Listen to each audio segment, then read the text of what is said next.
اور یہ پاکستان لاہور سے داتا کی نگری سے ان کا تعلق ہے، نعت گو شاعر ہیں اور بڑی محبت سے انتہائی محتاط انداز میں نبی پاک علیہ السلام کی صفت و ثنا کرنے کا شرف حاصل ہے۔ چونکہ میں خود اس علاقے کا رہنے والا ہوں، میں نے دیکھا ہے کہ ہزاروں کی تعداد میں چھوٹے چھوٹے بچے، نوجوان اور آج اس ٹائم میں سینکڑوں بڑے ثناخوان رسول جو کہ پوری دنیا میں انٹرنیشنل لیول پر بھی سرکار کی مدح سرائی کر رہے ہیں، وہ ان کے شاگرد ہیں اور انہی کا لکھا ہوا کلام بھی پڑھتے ہیں۔ میں انتہائی ادب سے انتہائی واجب الاحترام محترم المقام عزت مآب جناب الحاج رفیق ضیاء صاحب کو بھی سلام عقیدت پیش کرتا ہوں۔ السلام علیکم جناب۔ وعلیکم السلام ورحمۃ اللہ وبرکاتہ۔ ضیاء صاحب کیسے مزاج ہیں آپ کے؟ جی اللہ پاک کا شکر۔ حضرت آپ کو خوش آمدید کہتا ہوں آج کے اس ایوان میں، آج کے اس بزم میں، اور آپ ماشاءاللہ نبی پاک علیہ الصلوۃ والسلام کی صفت و ثنا کرنے کے لیے پوری دنیا میں تشریف لے جاتے ہیں، اور ابھی کچھ دیر پہلے ایک خوبصورت پروگرام جناب الحاج محمد افضل صاحب کے ساتھ اور عبداللہ بھائی کے ساتھ، اور ہمارے ایک اور بڑے ہی پیارے ہر دل عزیز ہمارے بھائی جناب حافظ ناصر حسین صاحب قادری، وہ بھی ماشاءاللہ اس میں جلوہ گر تھے، تشریف لائے اور آپ نے بڑی پیاری حاضری پیش کی، اور میں بھی سن رہا تھا اور دیکھ رہا تھا، ہمارے جتنا بھی سٹاف ہے سب کی آنکھوں میں جو ہے آپ نے وضو کروا دیا الحمدللہ سرکار کی محبت میں۔ میں نے آپ سے اسپیشلی یہ ریکویسٹ کی، آپ کو روکا اور آپ سے یہ گزارش کی کہ ہم یہ بھی چاہتے ہیں کہ آج آپ یہاں پر حضرت صدیق اکبر رضی اللہ تعالیٰ عنہ کی کوئی منقبت پیش کریں۔ اگر آپ نے خود کوئی کلام ان کا لکھا ہے تو میری یہ دل کی چاہت ہوگی کہ سیدنا صدیق اکبر رضی اللہ تعالیٰ عنہ کی بارگاہ میں آپ اپنی حاضری ضرور پیش فرمائیں۔ جی میں اپنا لکھا ہوا ایک کلام اس کے چند اشعار پیش کرتا ہوں۔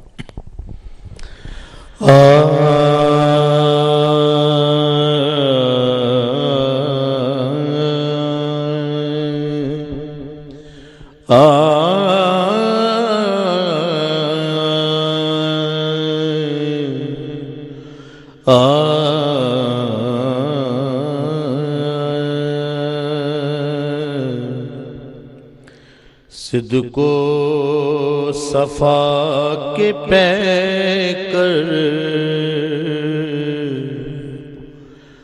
حضرت صدیق اکبر، صدق و صفا کے پیکر حضرت صدیق اکبر، صدق و صفا کے پیکر حضرت صدیق اکبر، سرکار کے ہیں دل بر حضرت صدیق اکبر،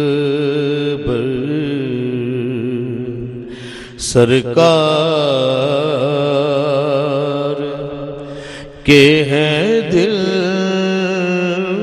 بر حضرت صدیق اکبر، سارے صحاب تارے صدیق چاند پیارے،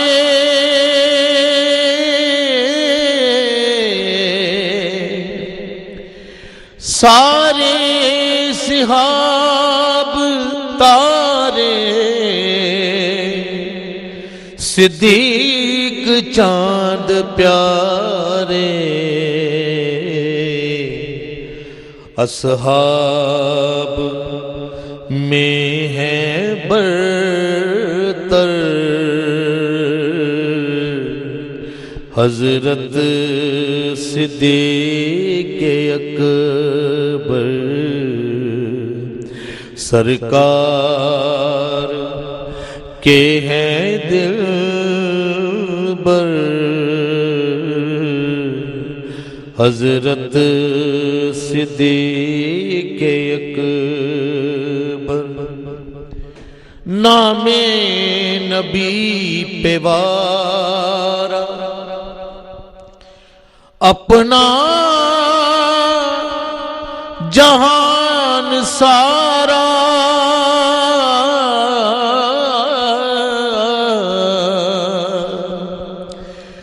نام نبی پہ وارا، اپنا جہان سارا، دین نبی کے زیور، حضرت صدیق اکبر، دین نبی کے زیور، حضرت صدیق اکبر، میرے لیے ہے کافی تیری ذات میرے آقا،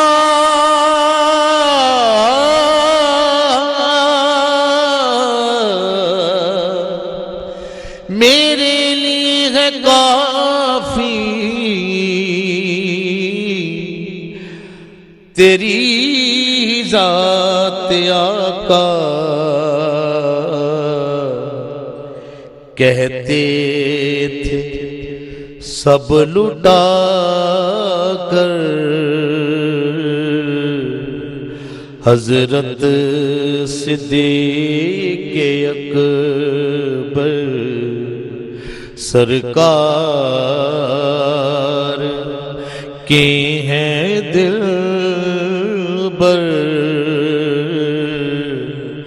حضرت صدیق اکبر، پائی ضیا نبی سے سخیوں کے اس سخی سے،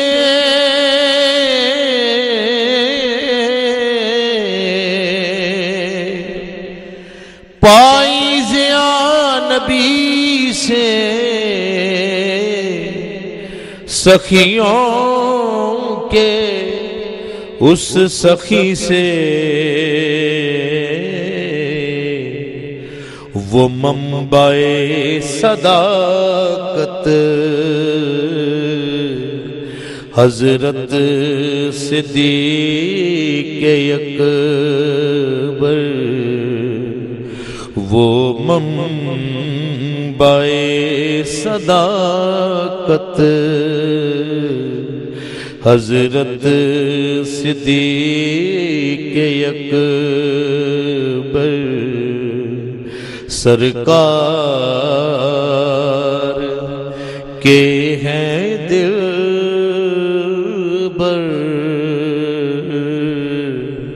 حضرت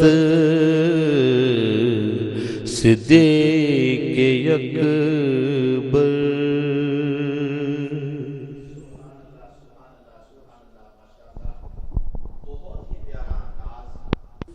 انتہائی واجب التعظیم، واجب الاحترام، ماشاءاللہ ماشاءاللہ۔ الحاج رفیق ضیاء صاحب، آپ نے بہت ہی پیارا کلام پڑھا، اللہ تعالیٰ آپ کے پڑھنے میں مزید برکتیں بھی عطا فرمائے، اور مفسر قرآن حضرت علامہ مولانا قاری محمد طیب صاحب نقشبندی زیدہ مجدہ الکریم فرما رہے ہیں آپ نے بہت ہی عمدہ کلام لکھا ہے اور پڑھا ہے، ماشاءاللہ، اللہ تعالیٰ آپ کے پڑھنے میں مزید برکتیں عطا فرمائے۔ ماشاءاللہ محترم ناظرین، اب ہم چلتے ہیں اپنے پروگرام کے پہلے حصے کی طرف۔ پہلا عنوان جو اب گفتگو کا چلے گا، اس میں میں بلکہ اس سے پہلے میں آپ کو ایک اور بات عرض کرتا چلوں۔ ہمارے ساتھ ایک اور پیاری شخصیت نے ہمارے ایوان میں ہمیں جوائن کیا ہے، فاضل نوجوان، واعظ خوش الحان، حضرت علامہ مولانا نظام الدین صاحب مصباحی حافظہ اللہ تعالی علیہ۔ انتہائی ادب سے حضرت، السلام علیکم ورحمۃ اللہ وبرکاتہ۔ حضرت کیسے مزاج ہیں؟ ٹھیک ہے الحمدللہ. حضرت آپ کو خوش آمدید کہتے ہیں آج کے شکریہ. پروگرام میں. ماشاءاللہ یہ ہیں حضرت علامہ مولانا نظام الدین مصباحی صاحب. الحمدللہ یہ بھی آپ کے سامنے گفتگو جاری رکھیں گے. اب آغاز میں انتہائی ادب سے جناب مفسر قرآن حضرت علامہ مولانا قاری محمد طیب نقشبندی صاحب کی خدمت میں گزارش کروں گا کہ آپ ہمیں حضرت آپ کی خدمت میں میرا یہ گزارش ہے، یہ میری التجا ہے کہ افضلیت سیدنا صدیق اکبر بزبان مولا مرتضیٰ سبحان اللہ علی المرتضیٰ شیر خدا رضی اللہ تعالیٰ عنہ. میں چاہتا ہوں اس لحاظ سے کہ مولا علی نے جو ان کی افضلیت کا بیان کیا ہے اس حوالے سے آپ اپنی گفتگو فرمائیے. نحمدہ ونصلی ونسلم علی رسولہ الکریم اما بعد فاعوذ باللہ من الشیطان الرجیم بسم اللہ الرحمن الرحیم والذی جاء بالصدق وصدق به اولئک هم المتقون صدق اللہ العظیم. فقال اللہ تبارک وتعالی فی کلامہ ان اللہ وملائکتہ یصلون علی النبی یا ایہا الذین آمنوا صلوا علیہ وسلموا تسلیما. اللہم صل علی سیدنا ومولانا محمد وعلی آل سیدنا ومولانا محمد النبی الامی وعلی آلہ واصحابہ بارک وسلم. میں حضرت علامہ مولانا حافظ محمد عقیل جلالی صاحب کی رفاقت میں اس پروگرام میں شرکت کر کے بہت سرور اور فخر محسوس کر رہا ہوں. اللہ تعالی ہم سب کی حاضری کو قبول فرمائے. آمین اللہم آمین. آپ نے فرمایا کہ شان صدیق اکبر، شان صدیق باصفا بزبان مولا علی المرتضیٰ. سبحان اللہ سبحان اللہ سبحان. یہ شاعرانہ کیا بات اہل طریقہ. ہاں، سبحان. جی تو شان صدیق اکبر ہے اور بیان کرنے والا نبی کا برادر ہے. آئے ہائے ہائے واہ واہ واہ واہ سبحان اللہ شان صدیق اکبر سبحان اللہ اور بیان کرنے والا نبی کا برادر، واہ واہ حسن و حسین کا پدر، آئے ہائے ہائے جناب سیدہ خاتون جنت کا شوہر، سبحان اللہ سبحان اللہ واہ واہ واہ واہ کعبہ کا گوہر، آئے ہائے ہائے علی حیدر، آئے ہائے ہائے سبحان اللہ مولا علی المرتضیٰ شیر خدا رضی اللہ رضی اللہ تعالیٰ عنہ. آپ کی زبان پاک سے واہ واہ واہ واہ کیا بات ہے. جناب صدیق اکبر کی فضیلت نہیں افضلیت. سبحان اللہ جی. سبحان اللہ. اور میں یہ بڑے دکھ سے بات کر رہا ہوں کہ ہمیں یہ موضوع کیوں چھیڑنا پڑا ہے. حالانکہ ابھی پچھلے دنوں آپ سے بات ہو رہی تھی کہ ہم نے نکاح پر بات کی، کف پر بات کی، آگے ہمیں طلاق پر بات کرنی چاہیے، آگے ہمیں پھر میاں بیوی کے حقوق پر بات کرنی چاہیے. بے شک. یہ وہ مسائل ہیں جو امت کو درپیش ہیں. ہر بندہ ان سے گزر رہا ہے، ان کو فیس کر رہا ہے، تو ہمیں ان پر بات کرنی چاہیے. اور بہار شریعت انہی مقاصد کے لیے جاری کیا گیا ہے. اور یہ تو وہ موضوعات ہیں جو صحابہ کرام طے کر گئے ہیں، آئے ہائے تابعین طے کر گئے ہیں، ائمہ مجتہدین طے کر گئے ہیں. سبحان اللہ. جی اب تو ان کو چھیڑنے کی کوئی ضرورت ہی نہیں ہے. لیکن پھر بھی کچھ لوگ ان چیزوں کو چھیڑ کر مسلمانوں کے عقائد کو متزلزل کرتے ہیں. تو پھر ہمیں اس پر پہرا دینا پڑتا ہے. یہ ہماری ذمہ داری ہے، یہ ہمارا یہ عہدہ ہے کہ سرکار کے دین کی حفاظت کریں. بے شک بے شک. وہ عقائد، وہ نظریات جو ہمیں نبی اکرم صلی اللہ علیہ وسلم سے ملے ہیں، صحابہ کرام سے ملے ہیں، تابعین سے ملے ہیں، ائمہ مجتہدین سے ملے ہیں، اسلاف امت سے ملے ہیں، ان کی پیرا داری کرنا ہماری ذمہ داری ہے. اس لیے ہم ان کو پھر دہراتے ہیں. سبحان اللہ. اس لیے اس کو دہرانا پڑا ہے. تو آج میں تھوڑے سے وقت میں جی قرآن پاک سے جناب صدیق اکبر کی افضلیت کے دلائل اپنی جگہ پر، آقا دو جہاں صلی اللہ علیہ وسلم کے ارشادات آپ کی افضلیت پر وہ اپنی جگہ پر، وہ ایک بہتا ہوا دریا ہے. سبحان اللہ. اگر وہ دیکھنا ہے تو مطلع القمرین اعلیٰ حضرت فاضل بریلوی رحمۃ اللہ علیہ کی کتاب دیکھ لے. کیا بات ہے. دریا بہا دیے ہیں، جس سمت آ گئے ہو دریا بہا دیے ہیں. ملک سخن کی شاہی تم کو رضا مسلم جس سمت آ گئے ہو دریا بہا دیے. تو واقعہ ہی دریا بہا دیے. سبحان اللہ. تو وہ سارے معاملات اپنی جگہ پر ہیں، اور پھر صحابہ کرام کے اپنے اقوال اور ان کا اجماع. لیکن میں تھوڑے سے وقت میں صرف جناب مولا علی المرتضیٰ شیر خدا رضی اللہ تعالی عنہ کی زبان سے آپ کی افضلیت کو بیان کرنا چاہتا ہوں. سبحان اللہ حضرت، سبحان اللہ، بہت اچھے. سب سے پہلے میرے سامنے بخاری شریف ہے واہ. کہ آپ کے صاحبزادے حضرت محمد ابن حنفیہ رضی اللہ تعالی عنہ کہتے ہیں، قلت لأبی، میں نے اپنے والد گرامی سے عرض کیا، ای الناس خیر بعد رسول اللہ صلی اللہ علیہ وسلم، کہ نبی اکرم صلی اللہ علیہ وسلم کے بعد سب لوگوں میں سے، یعنی سارے مسلمانوں میں سے، سرکار کی ساری امت میں سے کون افضل ہے؟ سبحان اللہ. جی ہاں، اس میں کوئی فرق نہیں رہ گیا، صحابہ ہوں، اہل بیت ہوں، سب اس میں آ سب گئے. میں سے. خیر الناس، جی کہ ای الناس خیر بعد رسول اللہ. یہ بخاری شریف ہے، کتاب الفضائل، کتاب فضائل اصحاب النبی، اور حدیث کا نمبر ہے 3671، ٹھیک 3671. ٹھیک.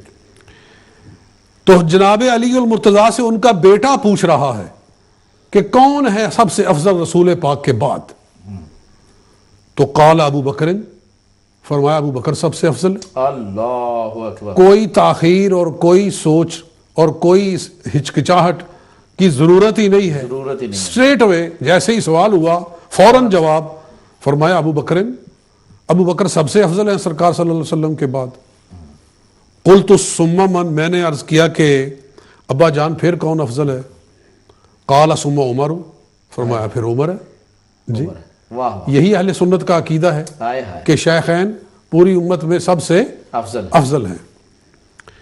وخشیت ان یقول عثمان، پھر مجھے خیال آیا کہ اب یہ تیسرا نمبر عثمان کا لیں گے، حضرت عثمان کا لیں گے. تو قلت ثم انت، پھر میں نے کہا کہ پھر آپ افضل ہیں. آپ نے فرمایا ما انا الا رجل من المسلمین. حضرت علی شیر خدا کا عجز و انکسار دیکھیں، قربان جائیں، واہ. کہ فضیلتوں کا پیکر، وہ بلندی کہ جس کو ہماری آنکھیں دیکھ ہی نہ سکے، ہائے ہائے. کہ جن کے بارے آقا صلی اللہ علیہ وآلہ وسلم ہائے ہائے. ارشاد فرمائے کہ یا علی لا یحبک الا مؤمن ولا یبغضک الا منافق. واہ واہ واہ. تجھ سے محبت کرنے والا ہی مومن ہے اور تجھ سے بغض رکھنے والا پکا منافق ہے. سبحان اللہ، سبحان اللہ. جن کے فضائل آقا صلی اللہ علیہ وسلم اس انداز میں بیان فرمائے، بے شک. سبحان اللہ. وہ اپنی عاجزی اور انکساری اس حد تک وہ بیان کرتے ہیں. کہتے ہیں ما انا الا رجل من المسلمین، واہ. میں تو مسلمانوں میں سے ایک آدمی ہوں. ہائے ہائے. بس کیا عاجزی ان کی ساری. یہ ان کا انکسار ہے، ہائے. وگرنہ ان کی فضیلت جو ہے اس کو تو کوئی بیان ہی نہیں کر سکتا. سبحان اللہ. مگر اس روایت سے ہمیں صاف پتہ چل گیا، اور یہ بخاری کی حدیث ہے، اصح الکتب بعد القرآن، کہ جناب علی المرتضیٰ شیر خدا رضی اللہ تعالیٰ عنہ نص فرما رہے، اس بات کے اوپر ٹھپا لگا رہے ہیں، مہر لگا رہے ہیں کہ رسول پاک صلی اللہ علیہ وسلم کے بعد سب سے افضل ترین شخصیت جناب ابو بکر صدیق. یعنی ہم قاری صاحب یہ کہہ سکتے ہیں کہ آپ اپنے بیٹے کو تعلیم دے رہے ہیں. یہ جی، یعنی ایک باپ اپنے بیٹے کو وہ چیزیں، وہ باتیں سکھاتا ہے جو پکی ہوں، بالکل، جو اس کا عقیدہ ہو. تو حضرت صدیق اکبر رضی اللہ تعالیٰ عنہ کے بارے میں مولا مرتضیٰ اپنے بیٹے کی تربیت کا انداز اور یہ تعلیم کا انداز، اور پھر بیٹے کی دیکھیں نا شان، کہ بیٹا آگے اس بات کو امت تک پہنچا رہا ہے، آئے ہائے ہائے، لوگوں تک پہنچا رہا ہے، بیٹا ہونے کا حق ادا، بیٹا ہونے کا حق ادا کر رہا ہے. یہ ہوتا ہے بیٹا، آئے ہائے ہائے، جی، جو باپ کے نظریات کو لوگوں تک پہنچائے، سبحان اللہ، نہ کہ باپ کے نظریات کو خراب کرے پھیرے. وہ بیٹا ہونے کا حق ادا نہیں کرتا. بیٹا ہونے کا دعویٰ بھی ہو اور دعویٰ بھی کرے، دعویٰ بھی کرے کہ میں بیٹا ہوں علی کا، اور نظریہ رکھے علی شیر خدا کے خلاف، تو کہاں کا بیٹا ہے. جی، تو یہ ایک روایت میں نے بخاری شریف سے، اور پھر اسی بخاری شریف میں ایک اور حدیث ہے اسی کے بعد 5-6 حدیثیں چھوڑ کر. جی، اور یہ حدیث مسلم میں بھی ہے، ٹھیک، اور ابن ماجہ میں بھی ہے. ٹھیک. تینوں حدیثوں کی کتابوں میں یہ حدیث ہے، حدیث کی کتابوں میں. یہ حدیث نمبر 3677 ہے ٹھیک. جی کہ عن ابن عباس رضی اللہ عنہما قال انی لواقف فی قوم یدعون لعمر بن الخطاب رضی اللہ تعالی عنہ، کہ میں کھڑا تھا لوگوں کے اندر، ان لوگوں کے اندر جو جناب عمر فاروق کے لیے دعا کر رہے تھے. وقد وضع علی سریرہ، اور ان کے جسد پاک کو ان کی چارپائی کے اوپر یعنی جنازہ کے اوپر رکھا ہوا تھا. یعنی جب جناب حضرت عمر فاروق رضی اللہ تعالیٰ عنہ کی شہادت ہوئی تو آپ کا جسد خاکی دفن کے لیے تیار تھا اور چارپائی کے اوپر رکھا ہوا تھا. تو لوگ صحابہ اکٹھے ہو کر ان کے لیے دعا کر رہے تھے. تو ایسے میں ابن عباس کہتے ہیں کہ میں بھی ان کے درمیان میں کھڑا تھا. اذ رجل من خلفی، پیچھے سے ایک آدمی آیا، قد وضع مرفقہ علی منکبی، اس نے اپنی کوہنی کو میرے کندھے کے اوپر رکھا، کیونکہ یہ چھوٹے ہیں اور آنے والا بڑا ہے. تو اس نے اپنی کوہنی کو حضرت ابن عباس کے کندھے کے اوپر رکھا. یقول یرحمک اللہ، اور وہ کہہ رہا ہے اے عمر تجھ پہ اللہ رحمت فرمائے. ان کنت لارجو ان یجعلک اللہ مع صاحبیک، ان یہ ان مخففہ من المثقلہ ہے، یعنی انی کنت لارجو، کہ میں واقعی یہ امید رکھتا ہوں کہ اللہ تعالی آپ کو اپنے دونوں ساتھیوں کے پاس پہنچا دے گا. اللہ تعالیٰ آپ کو اپنے دونوں ساتھیوں کے پاس پہنچا دے گا. لأنی کثیرا مما کنت اسمع رسول اللہ صلی اللہ علیہ وسلم، کیونکہ میں اکثر نبی اکرم صلی اللہ علیہ وسلم سے یہ سنا کرتا تھا، کنت ابو بکر و عمر فعلت ابو بکر و عمر انطلقت ابی بکر و عمر، کہ میں وہاں گیا، میں اور ابو بکر وہاں گئے، میں ادھر سے آیا، میں اور ابو بکر میرے ساتھ تھے، میں نے یہ کیا اور ابو بکر و عمر نے یہ کیا. یعنی اکثر جب بھی ہم نبی علیہ السلام کی زبان سے سنتے تھے تو آقا صلی اللہ علیہ وسلم اپنے ساتھ ابو بکر و عمر کا ذکر کرتے تھے کہ میں نے اور ابو بکر نے یہ کیا، میں نے اور ابو بکر نے یہ فیصلہ کیا. تو نبی علیہ السلام ہر موقع میں ان دونوں کو اپنے ساتھ رکھتے تھے. ٹھیک. فَإِن كُنْتُ لَأَرْجُو أَن يَجْعَلَكَ اللَّهُ مَعَهَا، تو مجھے امید ہے کہ اللہ تعالیٰ آپ کو ان کے پاس ہی پہنچا دے گا، ان کے ساتھ ہی متصل کر دے گا. فَالْتَفَتْتُ، میں نے دیکھا کون ہے یہ اتنی خوبصورت بات کرنے والا پیچھے. فَإِذَا هُوَ عَلِيُّ بْنُ أَبِي طَالِبٍ، اللہ اکبر، تو وہ حضرت مولا مرتضیٰ شیر خدا رضی اللہ تعالی عنہ تھے. وہ اس انداز میں جناب صدیق اکبر کی فضیلت بیان کر رہے تھے کہ رسول اللہ صلی اللہ علیہ وسلم کے بعد جس کا نام آتا ہے وہ ابو بکر کا نام آتا ہے، اور حضور صلی اللہ علیہ وسلم نے کبھی بھی اپنے ذکر سے ابو بکر کے ذکر کو جدا نہیں کیا ہے. ہر موقع پہ پہلا اپنا ذکر پھر حضرت صدیق اکبر کا ذکر کرتے. سبحان اللہ سبحان اللہ سبحان اللہ. یہ دو حدیثیں بخاری شریف سے ہوگی برکت کے لیے. اور ایک بڑی عظیم حدیث ہے ایمان افروز ترمذی شریف میں سے، جی، کہ حضرت علی شیر خدا رضی اللہ تعالی عنہ سے ان کے اہل بیت روایت کرتے ہیں. عن علی بن الحسین، جناب امام زین العابدین روایت کرتے ہیں. امام زین العابدین رضی اللہ تعالی روایت کرتے ہیں عن علی بن ابی طالب، اپنے دادا جان جناب مولا مرتضیٰ شیر خدا رضی اللہ تعالی عنہ سے. یہ اہل بیت کا لنگر ہے، یہ اہل بیت کا تحفہ ہے، یہ ان کی ہمیں عنایت ہے، صدقہ ہے ان کا. سبحان اللہ. واہ قاری صاحب، کہتے ہیں پیاری بات ہے. سبحان اللہ. کہتے ہیں جناب مولا مرتضیٰ شیر خدا حضرت علی بن ابی طالب، قال کنت مع رسول اللہ صلی اللہ علیہ وسلم، میں رسول اکرم صلی اللہ علیہ وسلم کے ساتھ تھا. اطلع ابو بکر و عمر، اتنے میں ابو بکر و عمر دونوں تشریف لے آئے. میں پہلے سرکار کے پاس بیٹھا ہوا تھا، یہ دونوں بعد میں آئے. فقال رسول اللہ صلی اللہ علیہ وسلم، تو جناب محمد مصطفیٰ صلی اللہ علیہ وسلم نے فرمایا، ہازانی سیدہ کہول اہل الجنت من الاولین والآخرین الا النبیین والمرسلین یا علی لا تخبرہما. کہ یہ جو دونوں آنے والے ہیں یہ تمام جنتی بزرگوں کے سردار ہیں تمام اولین میں سے اور تمام آخرین میں سے سوائے انبیاء اور مرسلین کے باقی جتنی مخلوق ہے اس سب کے بزرگوں کے ابو بکر و عمر دونوں سردار ہیں. سبحان اللہ سبحان اللہ. یہ سردار ہیں ان کے. کیا بات. یا علی لا تخبرہما، اے علی ان کو بتانا نہیں، ان کو تو نے بتانا نہیں. تو مطلب ہے کہ حضرت علی المرتضیٰ نے یہ بات اس وقت منکشف فرمائی جب وہ دونوں دنیا سے تشریف لے گئے تھے. اس کے بعد آپ نے سرکار کا یہ ارشاد امت تک پہنچا دیا. اور یہ حدیث دوبارہ ایک اور سند سے وہ لا رہے ہیں، عن الحارث عن علی عن النبی صلی اللہ علیہ وسلم قال ابو بکر وعمر سیدا کہول اہل الجنت من الاولین والآخرین ما خلا النبیین والمرسلین لا تخبرہما یا علی. وہی الفاظ ہیں، وہی معنی ہے، وہی مفہوم ہے. یعنی دو مختلف سندوں کے ساتھ جناب امام ترمذی رحمۃ اللہ تعالی علیہ نے اس حدیث کو درج فرمایا، لیکن اول اس کو رکھا ہے جو اہل بیت کرام سے ہمارے پاس پہنچی. کیا بات. سبحان اللہ سبحان اللہ. تو افضلیت تو کتنے نکھرے ہوئے لفظوں کے ساتھ ہمارے سامنے آ گئی ہے جناب صدیق اکبر کے بارے میں مولا علی شیر خدا رضی اللہ تعالیٰ عنہ کے ارشاد کے ساتھ. اور یہ ارشاد ان کا نہیں ہے، یہ ارشاد مصطفیٰ ہے.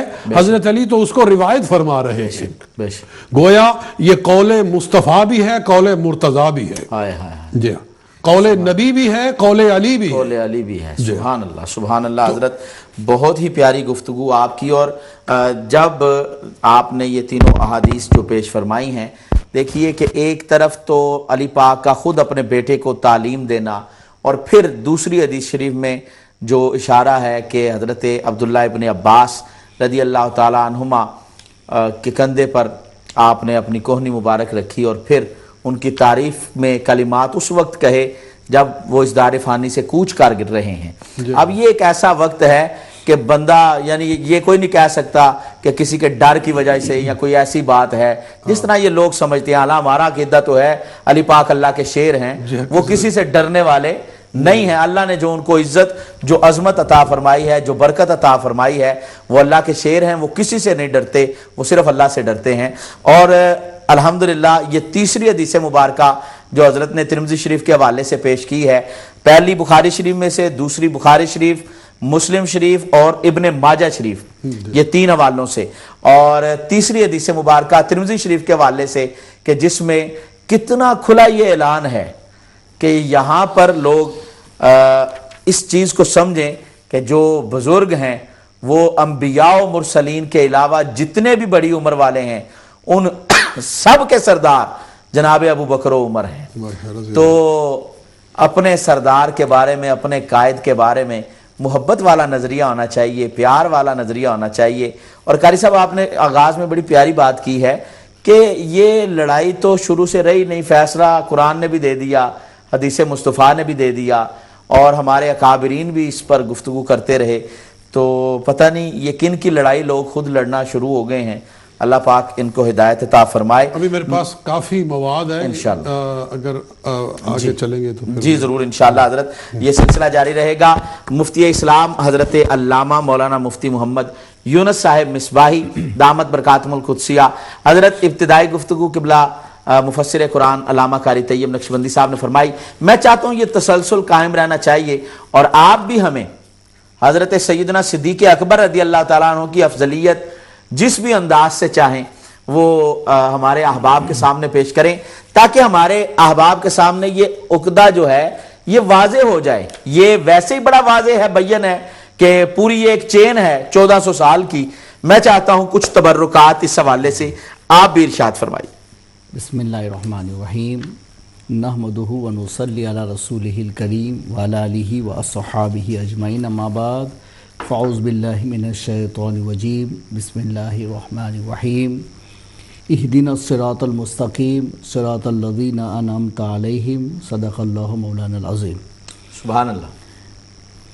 حضرت علامہ صاحب، میں آپ کا شکر گزار ہوں اور ما چینل کے منتظمین کا کہ اس مقدس پروگرام میں آپ نے مجھے مدعو کیا، معروضات پیش کرنے کا موقع عنایت کیا. اللہ تعالیٰ مجھے حق کہنے، سب کو حق سننے، اس پر عمل کی توفیق عطا فرمائے. آمین اللہم آمین. امیر المومنین حضرت ابو بکر صدیق رضی اللہ مولا تبارک و تعالی عنہ کی افضلیت کا مسئلہ ہم اہل سنت والجماعت کا اجماعی مسئلہ ہے، اور اس کا تعلق صرف ابواب فضائل سے نہیں بلکہ ابواب عقائد سے ہے، اور اس کا درجہ قطعیات سے ہے، یعنی اس کو صرف فضائل کی باب میں نہیں رکھ سکتے ہیں۔ یہ اور بات ہے کہ خبر آحاد اگر آتی ہیں تو وہ مزید فضیلتوں کے لیے ہم اس کو قبول کر لیں گے، لیکن جہاں تک اس مسئلے کا سوال ہے تو وہ صرف فضائل کے باب سے نہیں ہے کہ کوئی بھی آدمی اس کے بالمقابل کسی بھی طرح کی کوئی روایت اور سند بیان کر کے اس کے خلاف بات کر سکتا ہو تو یہ قابل قبول نہیں ہو سکتی۔ تو پہلے ہم بتا دیتے ہیں کہ اہل سنت کی یہاں یہ جو مسئلہ ہے وہ باب عقائد سے ہے، باب فضائل سے بہت نہیں اچھی ہے۔ بات ہے، بہت اچھی بات۔ فتویٰ رضویہ جلد 5 صفحہ نمبر 581 پر امام احمد رضا فاضل بریلوی فرماتے ہیں کہ بالجملہ مسئلہ افضلیت ہرگز باب فضائل سے نہیں جس میں ضعاف سند بن سکیں، بلکہ موافق اور شرح مواقف میں تو تصریح کی ہے کہ باب عقائد سے ہے، اور اس میں احاد صحابی نامسموع ہے، یعنی کمپیئر میں اگر کوئی بھی حدیث آپ ایسے لائیں گے کہ وہ صحیح حدیثوں میں بھی ہو مگر وہ عقائد کے ساتھ چلنے کے قابل نہ ہو تو وہ اس مسئلے میں خلاف دلیل نہیں بن سکتی ہے۔ یہ اعلیٰ حضرت فاضل بریلوی رحمۃ اللہ تعالی علیہ نے فرمایا۔ قطعیات کے سلسلے میں دوسرا مسئلہ بیان فرماتے ہیں کہ حضرت سیدنا صدیق اکبر اور عمر فاروق اعظم رضی اللہ مولا تبارک و تعالی عنہما کی فضیلت پر جب اجماع قطعی ہوا تو اس کے مفاد یعنی تفضیل شیخین کی قطعیت میں کیا کلام رہا؟ ہمارا اور ہمارے مشائخ طریقت و شریعت کا یہی مذہب ہے۔ مطلع القمرین اور صفحہ نمبر 81 پر اعلیٰ حضرت نے فرمایا ہے کہ یہ یعنی دونوں شیخین کا جو مسئلہ ہے فضیلت والا، یہ اجماع قطعی ہم اہل سنت والجماعت کے نزدیک ہے، تو یہ مسئلہ یقینی ہو گیا، قطعی ہو گیا، اور اس کے بالمقابل اگر کوئی بھی دلیل لائے گا تو اس کے لیے لازم ہے کہ وہ قطعیات ہی سے ہو کہ جو عقائد میں چل سکتی ہو، ورنہ ان کی کوئی بھی دلیل یہ ہم لوگوں کے لیے دلیل نہیں بن سکتی ہے، یہ ہمارے دلیل کے خلاف نہیں جا سکتی ہے۔ میں حضرت ابو بکر صدیق رضی اللہ مولا تبارک و تعالی عنہما کی افضلیت تو ہم لوگوں کے نزدیک اجماعی ہے، یعنی صحابہ سے لے کے تابعین سے لے کے ائمہ مجتہدین سے لے کے تمام ہمارے مشرب کے بزرگوں سے لے کر کے آج تک بالتسلسل تمام علماء نے اس بات پر اتفاق کیا ہے، اور یہ مقتضیات اہل سنت میں اس کا شمار کر لیا گیا ہے کہ جو آدمی اب اس سے انحراف کرے گا تو اہل سنت میں اس کا کوئی مقام نہیں رہ جائے گا، بلکہ وہ اہل سنت میں رہے گا ہی نہیں، اسے خارج ہو جائے گا۔ اگر اس مسئلے میں اگر وہ اختلاف کرنے جائے گا اور وہ یہ کہتا ہے کہ میں اس مسئلے کو نہیں مانتا، تو ایسی صورت میں اہل سنت کے یہاں اس کے لیے کوئی گنجائش باقی نہیں رہتی، چونکہ اہل سنت کے مقتضیات میں اس کو اجماعی درجہ حاصل ہے، اور اجماع کے خلاف جانے والے کو پھر ہم اپنے اس زمرے کے اندر شامل نہیں رکھ سکتے۔ یہی فیصلہ تمام ہمارے علماء نے فرمائی، یہاں تک کہ ہمارے غوث پاک رحمۃ اللہ تعالی علیہ نے غنیۃ الطالبین میں اہل سنت کی جماعت کو ایک ہی جماعت قرار دیا۔ آپ فرماتے ہیں اہل سنت ایک ہی جماعت ہے، اس میں کوئی گروہ نہیں ہے، اس میں کوئی الگ سے فرقہ نہیں ہے، باقی جتنے ہیں وہ فرقے میں جاتے ہیں، اور رافضی کو انہوں نے اہل سنت سے خارج کر کے بیان کیا ہے، اور پھر اختلاف یہی ذکر کیا ہے کہ ہم جس چیز کو لے کر کے چل رہے ہیں کہ حضرت ابو بکر صدیق رضی اللہ تعالیٰ عنہ سب سے زیادہ فائق ہیں افضلیت میں، اس کے بعد پھر عمر فاروق اعظم، پھر حضرت عثمان غنی، اور پھر حضرت مولائے کائنات، فرماتے ہیں کہ اس کے خلاف جانے والا یہ اہل سنت میں نہیں ہے، چونکہ اہل سنت کا مطلب ہی یہی ہے کہ حضور پاک کے مشن پر ہو اور خلفائے راشدین کا ساتھ دینے والا ہو۔ اہل سنت اہل جماعت، یہ ہوا اہل سنت والجماعت کا مطلب اہل سنت اہل جماعت، یعنی سنت والا بھی اور جماعت والا بھی. اور غوث پاک فرمائے جماعت سے مراد جماعت خلفائے راشدین ہے، یعنی ہم اہل سنت خلفائے راشدین کی جماعت کا ساتھ دینے والوں میں سے ہیں کہ ہم نے ان کو جس طریقے سے رسول اکرم علیہ الصلوۃ والتسلیم نے ہمیں بتایا، جیسے صحابہ کرام نے اتفاق کر کے بتایا، اسی اتفاق کے مطابق ہم خلفائے راشدین کو ماننے والے ہیں. یہ ہمارے غوث پاک نے فرمایا.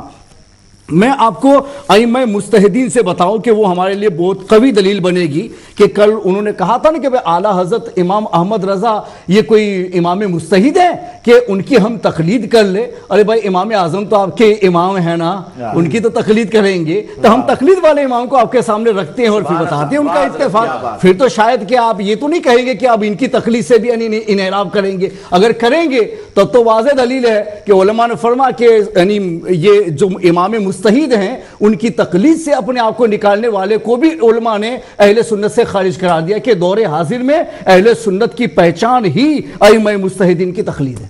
تو جو اس کا انکار کرے تو وہ تقلید سے بھی خارج ہو جائے تب بھی اہل سنت سے خارج ہو سکتا ہے. میں اس کے بارے میں یہ شرح فقہ اکبر صفحہ نمبر 61 پر امام اعظم رحمۃ اللہ تعالی علیہ نے بیان فرمایا ہے، انبیاء کرام کے بعد تمام لوگوں سے افضل حضرت سیدنا ابو بکر صدیق ہیں، پھر عمر بن خطاب ہیں، پھر عثمان بن عفان ذو النورین ہیں، پھر علی ابن ابی طالب کرم اللہ تعالی وجہ الکریم ہیں.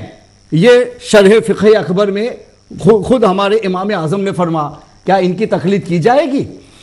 افضلیت صدیق اکبر پر حضرت امام شافعی نے کیا فرمایا؟ امام شافعی فرماتے تمام صحابہ کرام و تابعین اعظم. مفتی صاحب میں یہاں پہ رک کے ایک بات عرض کرنا چاہتا ہوں آپ سے، بلکہ پوچھنا یہ چاہتا ہوں. یہ آپ نے بڑا ایک جو ابھی حوالہ پیش کیا ہے، میں چاہتا ہوں اس کو ذرا تھوڑا سا ریپیٹ اس لیے کیجئے گا کیونکہ کچھ لوگوں کا یہ اعتراض ہے کہ بھئی آپ لوگ حوالہ اعلیٰ حضرت کا پیش کرتے ہیں، امام احمد رضا خان فاضل و محدث بریلوی رحمۃ اللہ تعالی علیہ، گو کہ ہم تو اہل محبت ہیں، ہمارے لیے ان کی بات بھی دلیل ہے جی، لیکن جب ہم اتنے بڑے پلیٹ فارم پر بیٹھے ہیں تو ہمیں صرف اہل سنت ہی نہیں سن رہے، اہل سنت کے علاوہ بھی کچھ لوگ ہیں. آپ نے بڑی پیاری یہ تقسیم کر دی، پہلے ہی بانٹ کر دی ہے اور بتا دیا ہے کہ اہل سنت جو ہے وہ تو یہ عقیدہ رکھتا ہے کہ انبیاء کے علاوہ جو سب سے افضل ہے تمام لوگوں میں، انسانوں میں، نبیوں اور رسولوں کے علاوہ سب سے افضل جو ہے وہ حضرت ابوبکر صدیق ہیں، پھر حضرت عمر ہے. اور یہی عقیدہ اہل سنت والجماعت کا ہے. یہ اعلیٰ حضرت نے تو بیان کیا ہے، لیکن اس پر لوگ یہ پوچھنا چاہ رہے تھے اور کئی نوجوان آج کل نئے وہ 2 کتابیں پڑھنی انہوں نے شروع کی ہیں، تو ان کے ذہن میں یہ شوق چیلنج کے اور پتہ نہیں کیا کیا ان کے دماغوں میں ہے. انشاءاللہ وہ جب کبھی کسی آپ جیسے نیک بزرگ کے قدموں میں آئے گا تو اللہ تعالیٰ ہدایت بھی عطا فرمانے والا ہے. تو میں یہ چاہتا ہوں کہ اس حوالے کو امام اعظم کے حوالے سے بڑا اعتراض کرتے ہیں کہ کیا امام اعظم نے بھی یہی عقیدہ بیان کیا ہے کہ نہیں کیا ہے. تو اس کو ذرا ایک مرتبہ ریپیٹ کر دیجیے. شرح فقہ اکبر کے صفحہ نمبر 61 پر حضرت امام اعظم نے یہ تحریر فرمایا کہ انبیاء کرام کے بعد تمام لوگوں سے افضل حضرت سیدنا ابو بکر صدیق ہیں، پھر عمر بن خطاب، پھر عثمان بن عفان ذو النورین، پھر علی ابن ابی طالب کرم اللہ تعالی وجہ الکریم ہیں. اب امام شافعی فرماتے ہیں فتح الباری کتاب فضائل اصحاب النبی میں جلد 8 صفحہ نمبر 15 پر یہ قول نقل فرما گیا ہے کہ تمام صحابہ کرام اور تابعین اعظام کا اس بات پر اجماع ہے. امام شافعی لکھتے ہیں تمام صحابہ اور تابعین کا اس بات پر اجماع ہے کہ تمام امت سے افضل حضرت سیدنا ابو بکر صدیق، پھر حضرت سیدنا عمر فاروق، پھر حضرت سیدنا عثمان بن عفان، پھر حضرت سیدنا علی مرتضی رضی اللہ تعالی عنہم اجمعین ہیں. یہ فتح الباری میں امام شافعی کا قول، انہوں نے اس پر اجماع نقل کیا ہے. امام مالک رحمۃ اللہ تعالی علیہ فرماتے ہیں کہ انبیاء کرام کے بعد لوگوں میں سب سے افضل کون ہے؟ فرمایا حضرت سیدنا ابو بکر صدیق، پھر سیدنا عمر فاروق اعظم ہے، سوائے کے محرقہ باب 40 صفحہ نمبر 57 پر انہوں نے حضرت امام مالک کا یہ قول نقل کیا ہے۔ تو یہ پتہ چلا کہ ہمارے تمام ائمہ کا بھی اس سلسلے میں اتفاق ہے اور ائمہ مجتہدین نے بھی اس میں کوئی اختلاف نہیں رکھا ہے۔ مکتوبات امام ربانی دفتر سوم مکتوب 17 عقیدہ چہاردہم صفحہ نمبر 37 اس پر حضرت مجدد الف ثانی رحمۃ اللہ تعالی علیہ فرمایا، چلو اعلیٰ حضرت سے ہٹ کے آگے جاؤ نا، اس کو تمام دوسرے مسلک کے لوگ بھی مانتے ہیں۔ مجدد الف ثانی رحمۃ اللہ تعالی علیہ کیا لکھتے ہیں، یہ حوالہ میں نے نقل کر دیا۔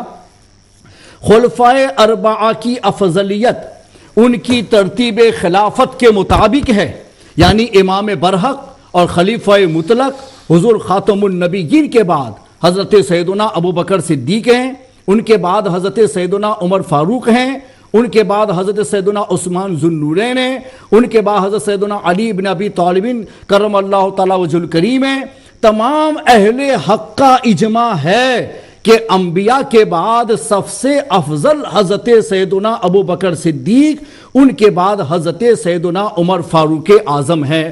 یہ مکتوبات امام ربانی دفتر سوم مکتوب 17 عقیدہ چہاردہم صفحہ نمبر 37 پر۔ تو اس سے پتہ چلا کہ صرف ائمہ مجتہدین نہیں، اور جو ہمارے مجددین ہیں ان مجددین نے بھی اپنے جو اقوال نقل فرمائے وہ یہی ہے کہ یہ پہلے سے آج تک اجماعی چلا آیا ہے، اس میں کسی نے اختلاف کیا ہی نہیں ہے۔ اس وجہ سے اہل سنت کے نزدیک یہ مسئلہ قطعیات میں شمار ہوتا ہے اور اس سے انحراف کرنے والے کو معاف نہیں رکھا جا سکتا۔ سبحان اللہ حضرت، بہت پیاری آپ نے گفتگو فرمائی ہے، اور 2-3 چیزیں آپ کی گفتگو کی جو میں چاہتا ہوں کہ میں عرض کروں۔ ایک تو یہ کہ یہ ایسا عقیدہ ہے کہ جو اجماعی ہے، اور یہ ظنی اجماع نہیں ہے بلکہ یہ قطعی اجماع ہے۔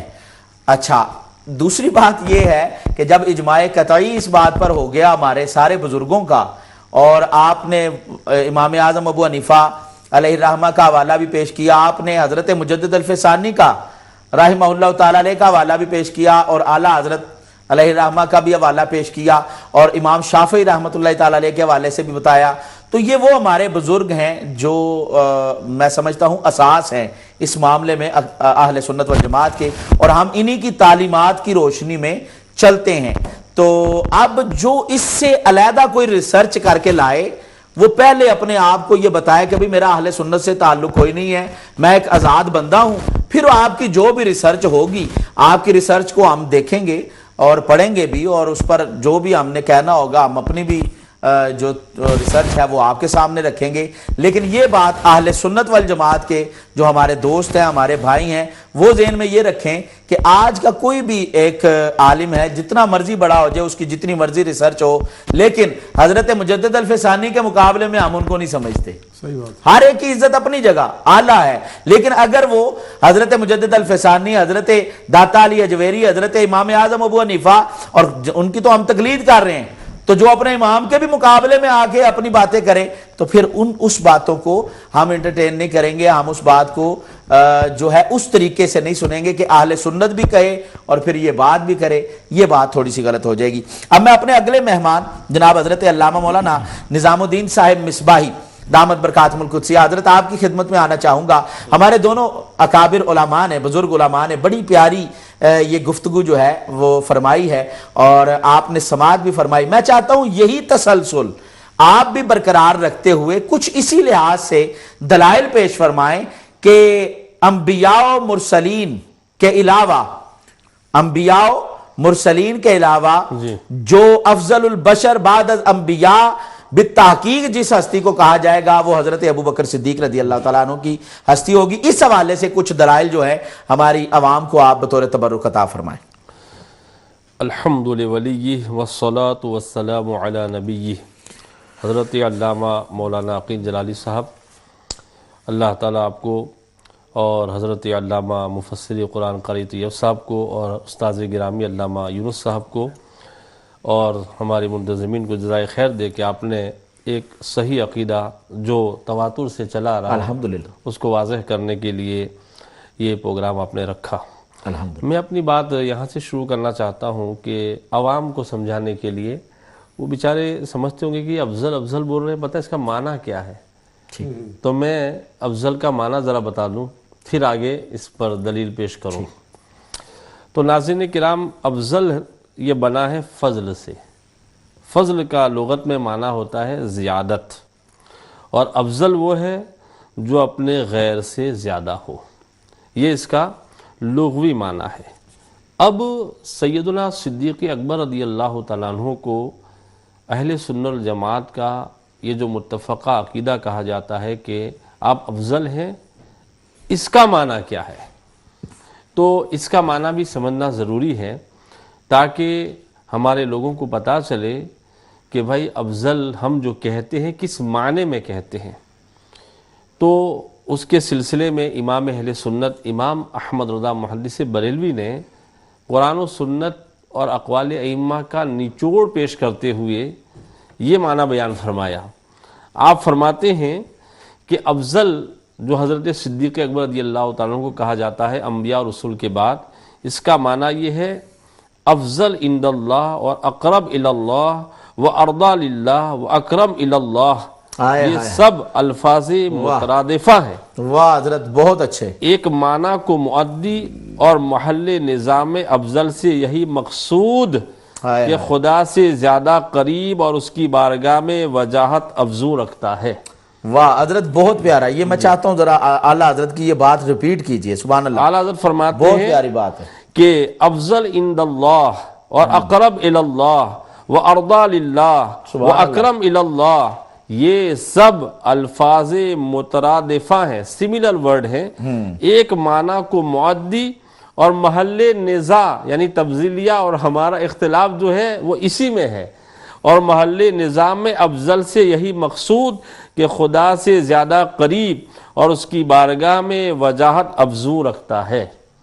اب اس پر جو دلیل دی ہے امام اہل سنت نے، میں سمجھتا ہوں کہ جو لوگ تھوڑا سا یہ سمجھتے ہیں، اعلیٰ حضرت رضی اللہ تعالیٰ اپنے دور کے بہت بڑے محدث تھے، وہ اپنے دور کے حضرت عسقلانی اور حضرت ابن علامہ عینی تھے، جو انہوں نے یہ بات پیش فرمائی ہے۔ یہ معنی کیسے نکالا؟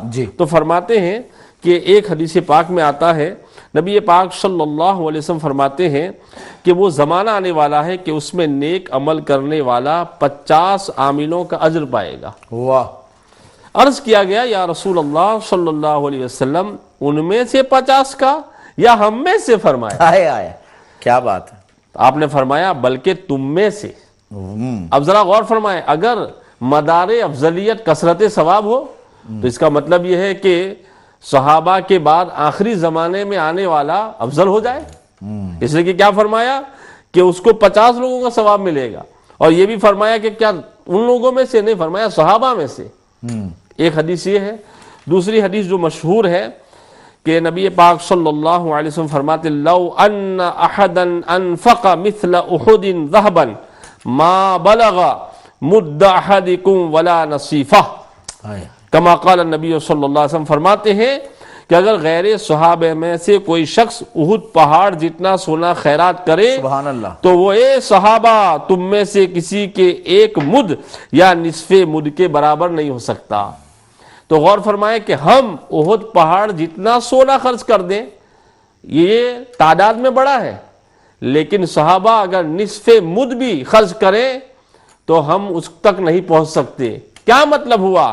تو امام اہل سنت اس کی شرح بیان فرماتے ہیں کہ دونوں حدیث میں تطبیق یوں دی جائے گی کہ اعمال صحابہ جس قدر انہیں خدا سے قریب اور اس کی بارگاہ میں کریم و وجیح کرتے ہیں، دوسروں کے اعمال ہرگز اس درجے تک نہیں پہنچ سکتے۔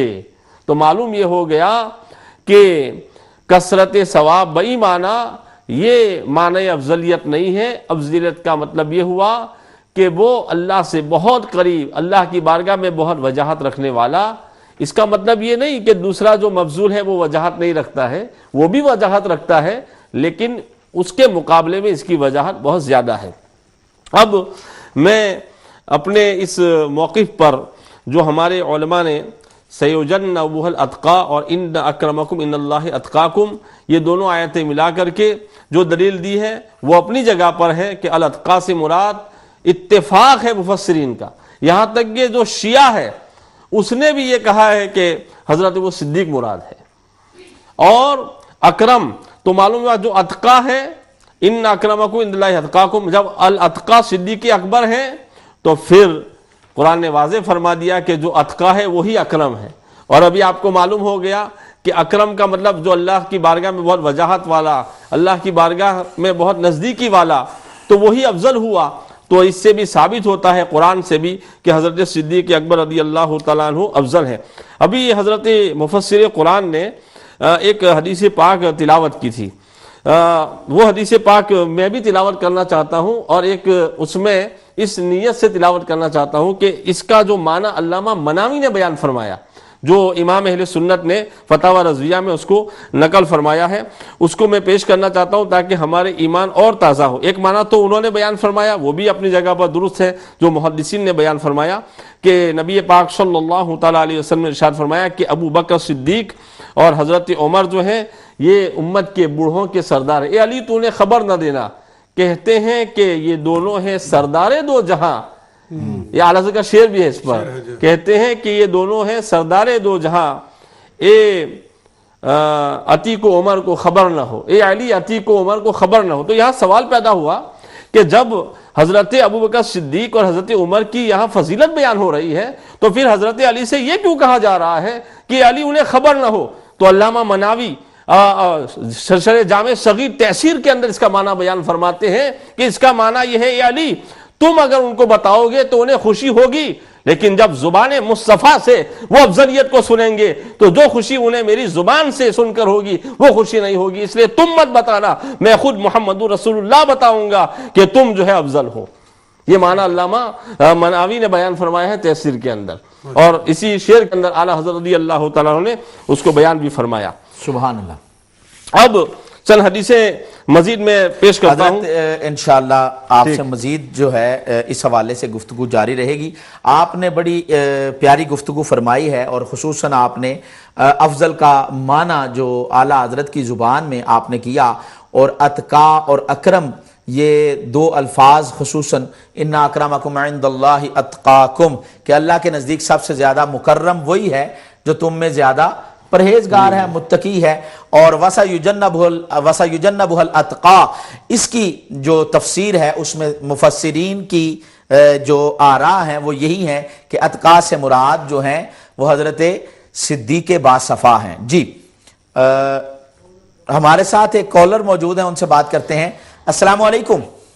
وعلیکم السلام ورحمۃ اللہ وبرکاتہ. جی ڈاکٹر صاحب کیسے ہیں آپ؟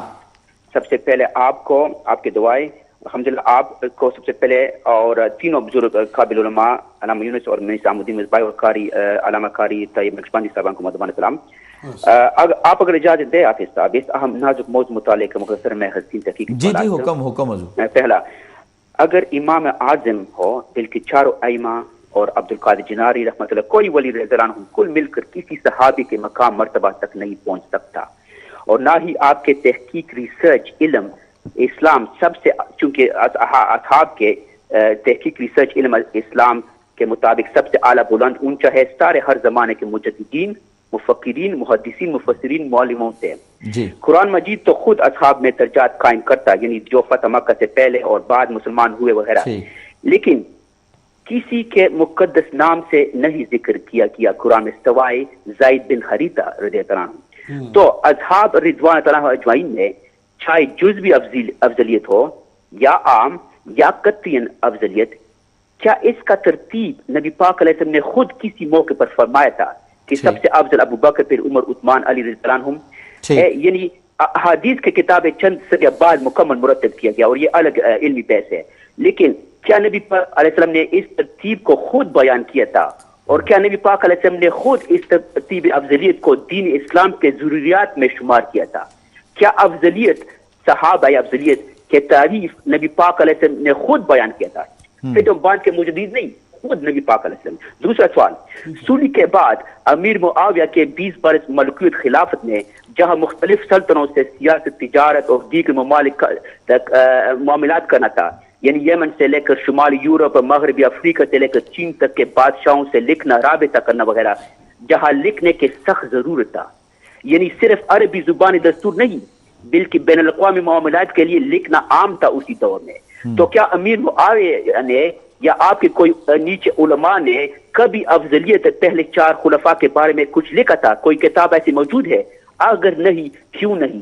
اسی طرح کیا اسباب ہو سکتے ہیں کہ آپ نے خود یا آپ کوئی علماء نے جنگ جمل، بصرہ، صفن اور ناروان کے لڑائیوں کے اسباب کے مطابق کوئی کتاب کیوں نہیں لکھے تاکہ مستقبل صدیوں علماء اس کو مطالعہ کر کے اس دور پر روشنی ڈال سکے؟ تیسرا آخر سوال سب سے ضروری حافظ صاحب، اگر امام علی رضی اللہ عنہ اتنا بڑا اہم مشیر تھا پہلے خلفاء ثلاثہ کے لیے، یہاں تک جیسے لاسٹ ویک قاری لکشمندی صاحب نے فرمایا تھا کہ اس دوران کسی جنگ میں شرکت نہیں فرمایا تھا کیونکہ آپ مشورے دیتے تھے، تو کیا امیر معاویہ اور آپ کے دیگر اصحاب یہ نہیں جانتے کہ علی جس طرح عثمان کے قاتلوں سے قیاس کے ساتھ اجتہاد اس کا طریقہ سب سے بہتر جانتا، تو آپ پر یہ مسئلہ بھروسہ صبر کیوں نہیں چھوڑا تھا؟ If Ali had been advisor to first 3 caliphs and admired them above himself, didn't Muawiyah know of this? If so, why not then trust his decision in these turbulent times? What reasons why in over 2 decades, these did scholars under Muawiyah radiallahu anhu write down orders of virtuousness of caliphs and factors of fighting? یعنی اتنا اہم اگر افضلیت کے کون افضل ہے وغیرہ اگر یہ اتنا اہم تھا تو اس پر معاویہ رضی اللہ عنہ کے دور میں کیوں کسی نے کلام نہیں کیا، لکھنا کیا تھا؟ یہ اور بات ہے کہ صدی بعد ابو حنیفہ نے لکھا، لیکن ان سے کئی گنا زیادہ افضل اصحاب ہے. اس پر میری روشنی ڈالے. بہت مہربانی، شکریہ، جزاک اللہ خیر. بہت شکریہ ڈاکٹر صاحب. آپ نے سوالات جو کیے ہیں ان میں سے کچھ سوال کے جواب تو قاری صاحب کی گفتگو اور حضرت صاحب کی گفتگو احادیث تو انہوں نے پیش کر دی ہیں کہ نبی پاک علیہ الصلوۃ والسلام نے ترتیب علی پاک کو بتائی، علی پاک نے آگے اپنے بیٹے حضرت محمد بن حنفیہ کو تعلیم دی، تو یہ نبی پاک کی ہی تو حدیث ہے. تو جب یہ پوچھا جا رہا تھا تو نبی پاک بتا رہے تھے، تو یہ تو بات مسئلہ میرے خیال میں ہو گیا. بہرحال دوبارہ سے میں حضرت آپ کی بارگاہ میں یہی سوال رکھتا ہوں، گو کہ آپ نے اس کا جواب عطا فرما دیا ہے. کیا نبی علیہ الصلوۃ والسلام نے خود سے یہ ترتیب بتائی؟ اور اگر بتائی ہے تو اس کے کچھ حوالہ جات جو ہیں وہ پیش فرما دیجیے. جی یہ حدیث ہے ابن ماجہ کے اندر. جی دیکھیے اس میں عبداللہ ابن سلمہ اس کے راوی ہیں. قال سمعت علیًا، وہی بات آ گئی کہ افضلیت صدیق باصفا بزبان مولا علی المرتضیٰ. سبحان اللہ. عبداللہ بن سلمہ روایت کرتے ہیں کہ میں نے سمعت علیًا، میں نے حضرت علی سے سنا رضی اللہ تعالیٰ عنہ، یقول، آپ فرما رہے تھے کہ خیر الناس بعد رسول اللہ صلی اللہ علیہ وسلم ابو بکر و خیر الناس بعد ابی بکر عمر.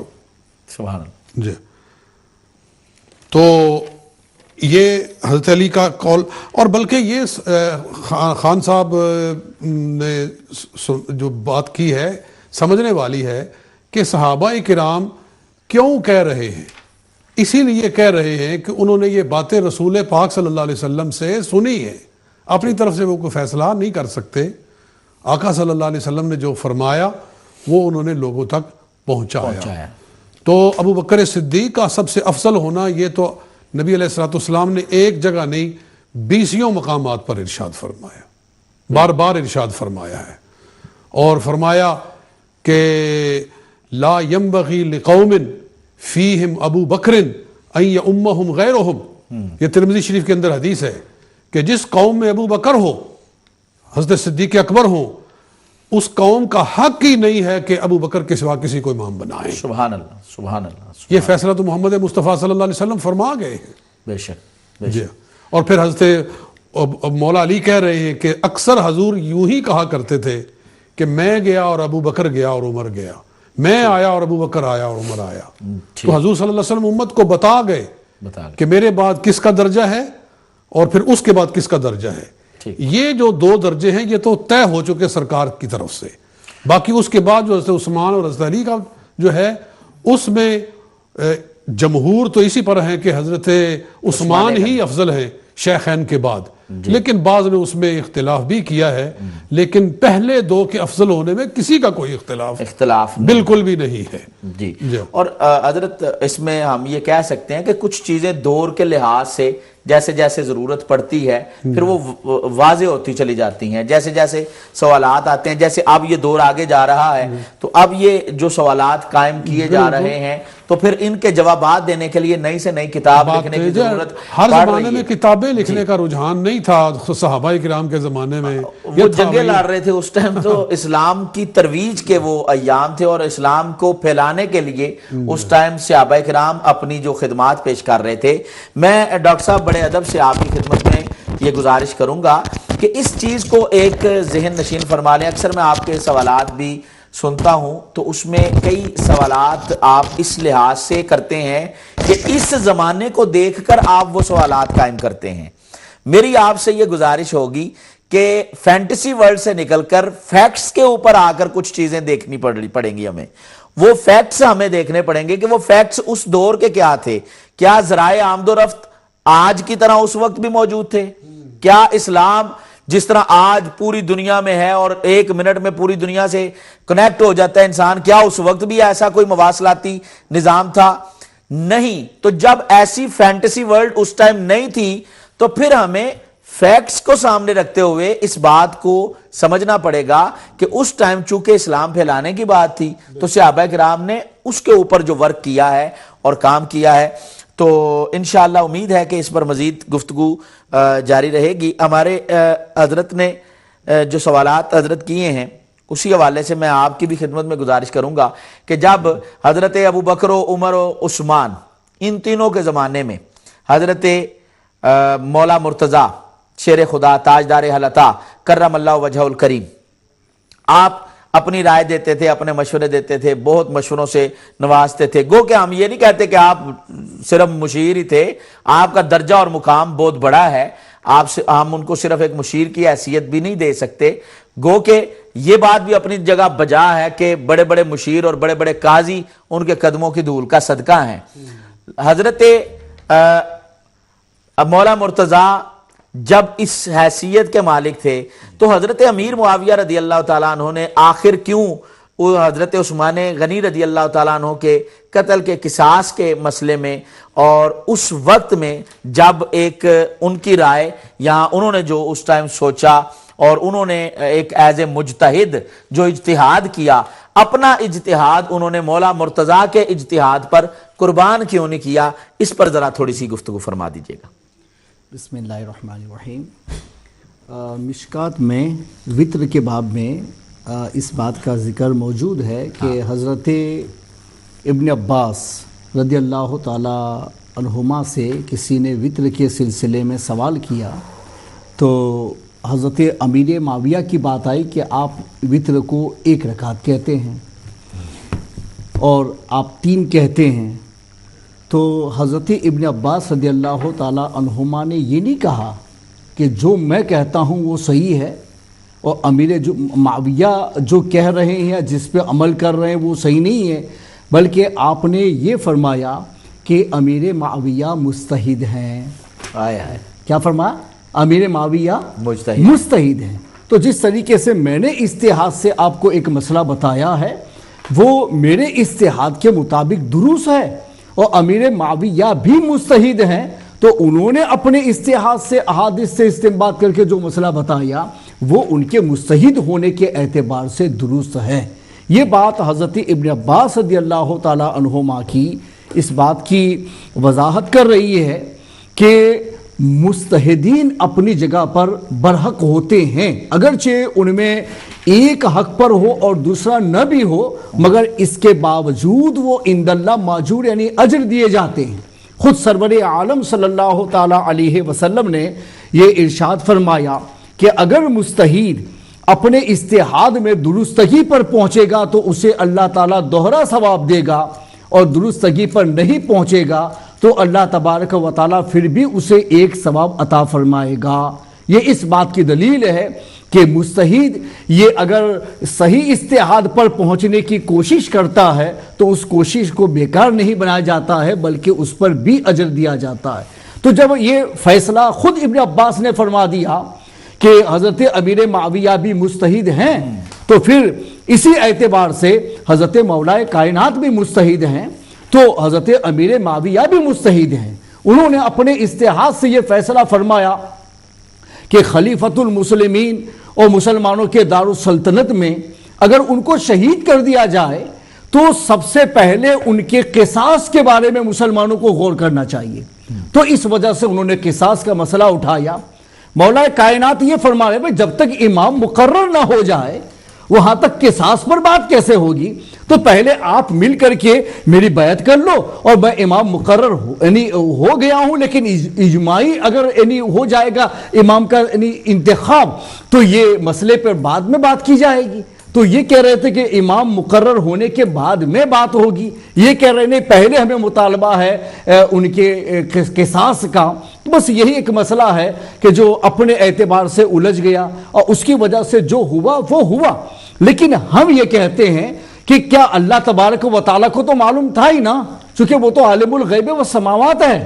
اس نے جب یہ کہہ دیا ہے کہ کُلًّا وعد اللہ الحسنی، اللہ نے تمام صحابہ سے حسنہ کا وعدہ کر رکھا ہے، تو یہ مسائل تو قرآن کے نزول کے پہلے ہیں اور یہ اختلافات تو بعد کے ہوئے ہیں، تو اللہ نے ان اختلافات کے باوجود بھی یہ فیصلہ فرما دیا ہے کہ کُلًّا وعد اللہ الحسنی۔ یہ قرآن نے بھی واضح کر دیا ہے کہ جیسے مولا کائنات اپنے اعتبار سے مجتہد ہیں اور وہ ثواب کے مستحق ہے، امیر معاویہ بھی اگر کچھ کریں گے وہ بھی ان کا اجتہاد ہوگا، اور ہر اجتہاد کرنے والا مجتہد جو ہے وہ معجور ہوتا ہے، اجر دیا جاتا ہے، تو ان کو بھی جنت کا اجر ملے گا، امیر معاویہ کو بھی جنت کا اجر ملے گا۔ یہ تو قرآن نے خود فیصلہ فرما دیا ہے، چونکہ فیصلہ پہلے ہے اور اختلافات بعد میں ہیں، اور فیصلہ اللہ نے کیا ہے۔ یہ اسی بات کی دلیل ہے کہ مجتہدین کو معاف رکھا جاتا ہے۔ بے شک، واہ واہ حضرت، بہت ہی پیاری آپ نے یہ دلیل پیش کی ہے۔ اور ڈاکٹر صاحب بات وہی ہے کہ ہم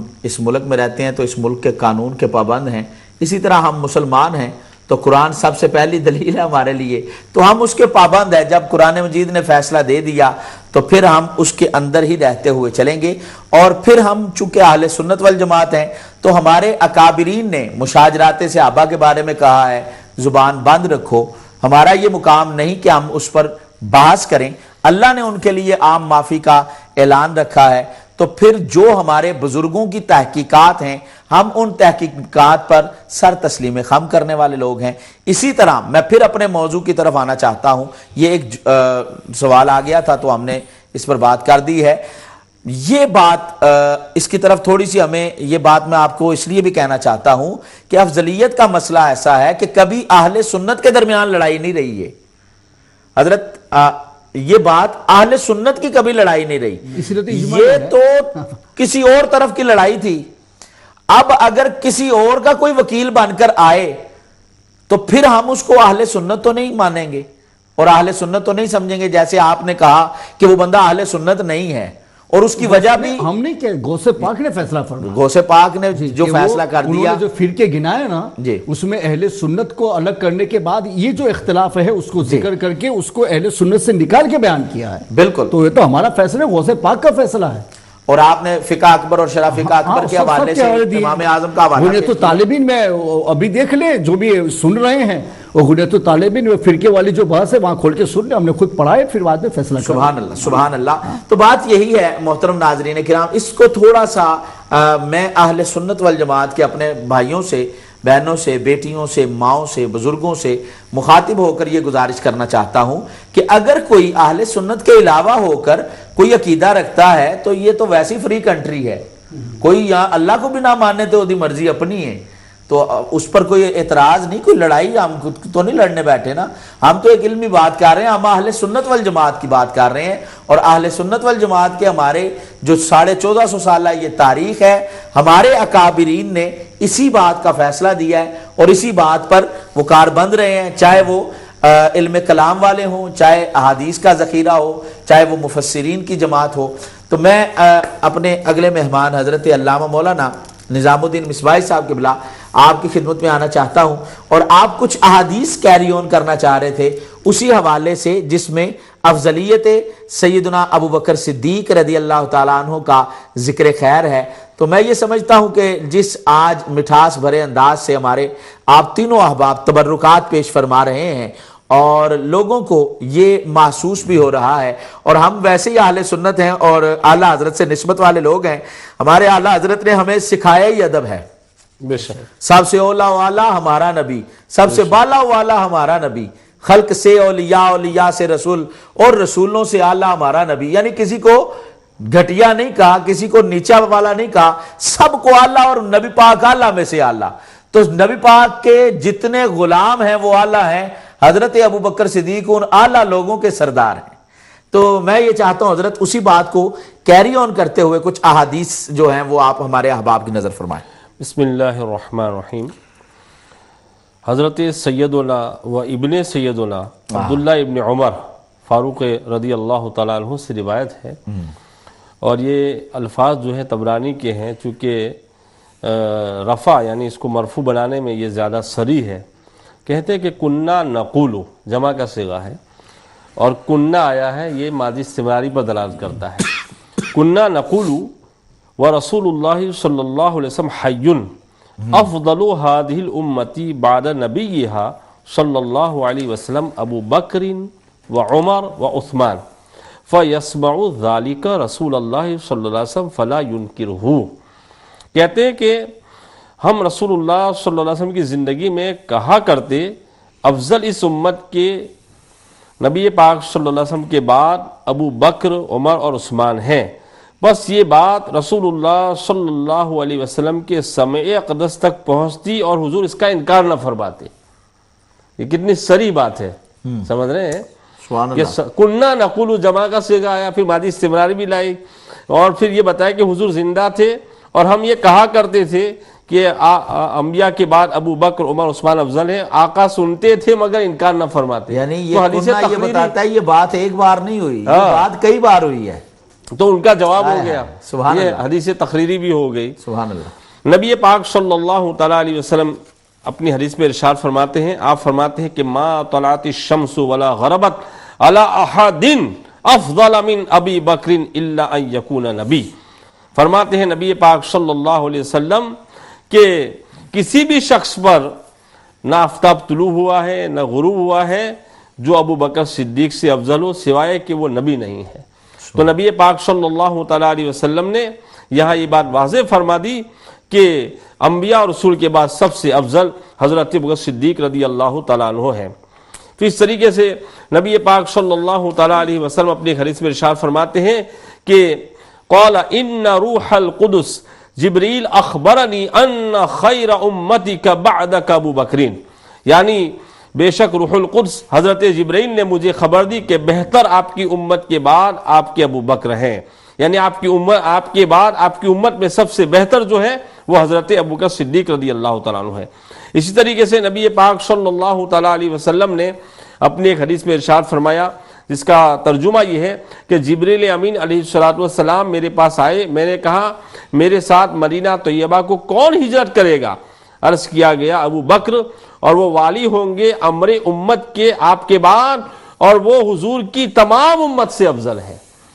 پھر نبی پاک صلی اللہ تعالیٰ علیہ وسلم کی حدیث پاک جس کو امام اہل سنت نے الفاظ میں نقل فرمایا کہ ابن عساکر حضرت مولا المسلمین اسد اللہ الغالب اور حواری رسول اللہ صلی اللہ علیہ وسلم حضرت زبیر ابن عوام رضی اللہ تعالیٰ عنہما سے راوی حضور افضل الانبیاء علیہ افضل التحیہ والثناء ارشاد فرماتے ہیں کہ خیر امتی بعدی ابو بکر و عمر، بہترین امت محمدیہ صلی اللہ علیہ وسلم بعد میرے ابو بکر و عمر ہیں. پھر فرماتے ہیں کہ ابن عدی کامل میں اور خطیب تاریخ میں حضرت ابو ہریرہ رضی اللہ عنہ سے راوی کہ حضرت خیر البریہ علیہ السلام ارشاد فرماتے ہیں ابو بکر و عمر خیر الاولین و آخرین و خیر اہل السماوات و خیر اہل الارضین الا النبیین والمرسلین. فرماتے ہیں کہ ابو بکر و عمر بہترین سب اگلوں اور پچھلوں کے، اور بہترین سب آسمان والوں سے، اور بہترین سب زمین والوں کے، سوا انبیاء اور مرسلین علیہ الصلوۃ والسلام کے. تو یہ ساری حدیثیں یہ عقیدہ بتا رہی ہیں کہ نبی پاک صلی اللہ علیہ وسلم نے اپنی حدیث میں مسئلہ افضلیت کو بالکل واضح فرما دیا اور بتا دیا کہ صحابہ کرام میں انبیاء رسول کے بعد سب سے افضل ابو بکر صدیق اور حضرت عمر رضی اللہ تعالی عنہما ہیں۔ سبحان اللہ حضرت، بہت پیاری گفتگو آپ نے فرمائی اور مزید دلائل جو ہیں الحمدللہ آپ نے پیش فرمائے ہیں۔ اللہ تعالیٰ آپ کو سلامت رکھے۔ حضرت میں آپ کی خدمت میں ایک اور سوال لے کر، ابھی مجھے سوال موصول ہوا ہے کہ غالباً کسی پچھلے پروگرام میں کسی نے سوال کیا تھا کہ کسی کالر نے کہ نبی پاک کی آل جو ہے وہ تو نور ہے اور صحابہ جو ہیں وہ خاک ہیں، تو نور اور خاک اس طرح کی کوئی بات کسی کالر نے کی تھی۔ تو میں یہ چاہتا ہوں اس حوالے سے بھی ذرا تھوڑی سی تسلی اور تشفی آپ فرمائیں، کیونکہ جو ایسی احادیث ہیں جن میں حضرت علی المرتضیٰ رضی اللہ تعالیٰ عنہ کے حوالے سے نور کا لفظ آیا ہے، اور کیا کوئی ایسی حدیث بھی ہے جس میں حضرت علی کے علاوہ حضرت ابو بکر و عمر کے بارے میں بھی ایسا کوئی لفظ آیا ہو نور کا؟ تو میں یہ چاہتا ہوں اس کے حوالے سے کچھ تھوڑا سا آپ ارشاد فرمائیں۔ جی بسم اللہ الرحمن الرحیم۔ یہ میرے پاس الریاض النظرہ ہے، سبحان اللہ، الریاض النظرہ فی مناقب الاشہر المبشرہ، یہ 2 جلدوں میں ہے۔ اور حضرت میں یہ کہنا چاہتا ہوں کہ یہ وہی الریاض النظرہ ہے جس کا اردو ترجمہ الحمدللہ سب سے پہلے آپ نے فرمایا، میں نے کیا ہے، یہ میرے ہاتھ میں ترجمہ ہے ماشاءاللہ۔ یہ بہت پہلے جب میری عمر 22-23 برس تھی، واہ واہ، بالکل عنفوان شباب تھا، میں مدرس تھا اس زمانے میں، میں درس نظامی پڑھاتا تھا۔ سبحان اللہ۔ میں نے درس نظامی تقریباً دوران تعلیم ہی شروع کر دیا تھا ماشاءاللہ پڑھانا۔ تو اس وقت مجھے لکھنے کا شوق ہوا، کیونکہ الریاض النظرہ میں نے دیکھی تو اس کی روایت مجھے اچھی لگی، میں نے ترجمہ کرنا شروع کر دیا، پوری کا ترجمہ کر دیا۔ اچھا، پھر پہلی جلد کو ہم نے چھاپ بھی دیا، یہ پہلی جلد تھی نا، یہ ہم نے چھاپ دی۔ یہ حضرت صدیق اکبر کے فضائل اور حضرت عمر کے فضائل رضی اللہ عنہ، ان دونوں صاحبین کے یہ فضائل پہلی جلد میں ہیں، اور پھر اگلی جلد میں باقی سارے صحابہ کرام کے ہیں۔ تو یہ میں مانتا ہوں یہ جو کتاب ہے نا، اس میں اکثر احادیث ضعیف ہیں، یہ مجموعہ ضعاف ہے۔ ٹھیک جی، بس اس وقت شوق تھا تو یہ کتاب اچھی لگی، میں نے ترجمہ کرنا شروع کر دیا۔ اور جب تھوڑا سا مجھے سمجھ میں آئی کہ اس میں اگرچہ کچھ حدیثیں جو ہیں بخاری مسلم کی بھی ہیں، لیکن اکثر احادیث ایسی ہیں جو کہ غیر معروف کتابوں میں سے ہیں، ٹھیک، تو پھر میں نے اس کی دوسری جلد کو چھاپا ہی نہیں۔ اچھا، اب پہلی جلد کو چھاپا، میں نے کہا بس یہی ٹھیک ہے۔ تو لیکن اس میں ہر طرح کی وہ روایات ہیں۔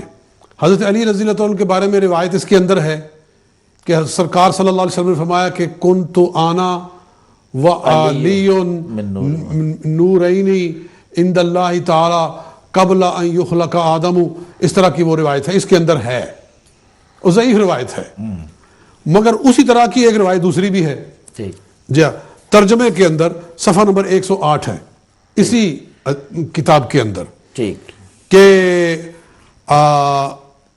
امام محمد بن ادریس شافعی رحمۃ اللہ تعالی علیہ وہ روایت کرتے ہیں کہ قال رسول اللہ صلی اللہ علیہ وآلہ وسلم کنت انا و ابو بکر و عمر و عثمان و علی انوارا قبل خلق آدم علی الجانب الایمنی من العرش الاعظم، کہ میں اور ابو بکر اور عمر اور عثمان اور علی، ہم پانچوں آدم علیہ السلام کی تخلیق سے پہلے اللہ تعالیٰ کے ہاں عرش اعظم کی دائیں طرف میں انوار کی شکل میں تھے۔ سبحان اللہ۔ جی، تو اگر اسی کو استدلال کی بنیاد بنانا ہے اس طرح کی ضعیف حدیثوں کو، تو پھر اس طرح کی تو یہ بھی تو آپ کو ملتی ہے نا، یہ آپ کو کیوں نظر نہیں آتی؟ بالکل، حضرت علی والی لے لیتے ہو اور باقی جو صحابہ والی ہے اس کو چھوڑ دیتے ہو۔ اگر ضعیف روایات پر ہی آپ نے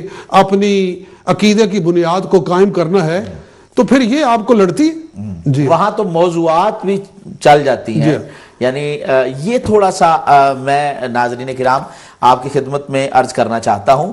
اس بات کو ذہن نشین رکھیے گا کہ کبھی بھی اہل بیت اور صحابہ کی آپس میں لڑائی جو کرانے کی کوشش کرے, جو یہ بتانے کی کوشش کرے کہ ان کی کوئی آپس میں لڑائی تھی, جنگ تھی, یا ایک کی شان بیان کرتے ہوئے دوسرے کو نیچا کرنے کی کوشش کرے, یہ اہل سنت والجماعت کا طریقہ نہیں ہے.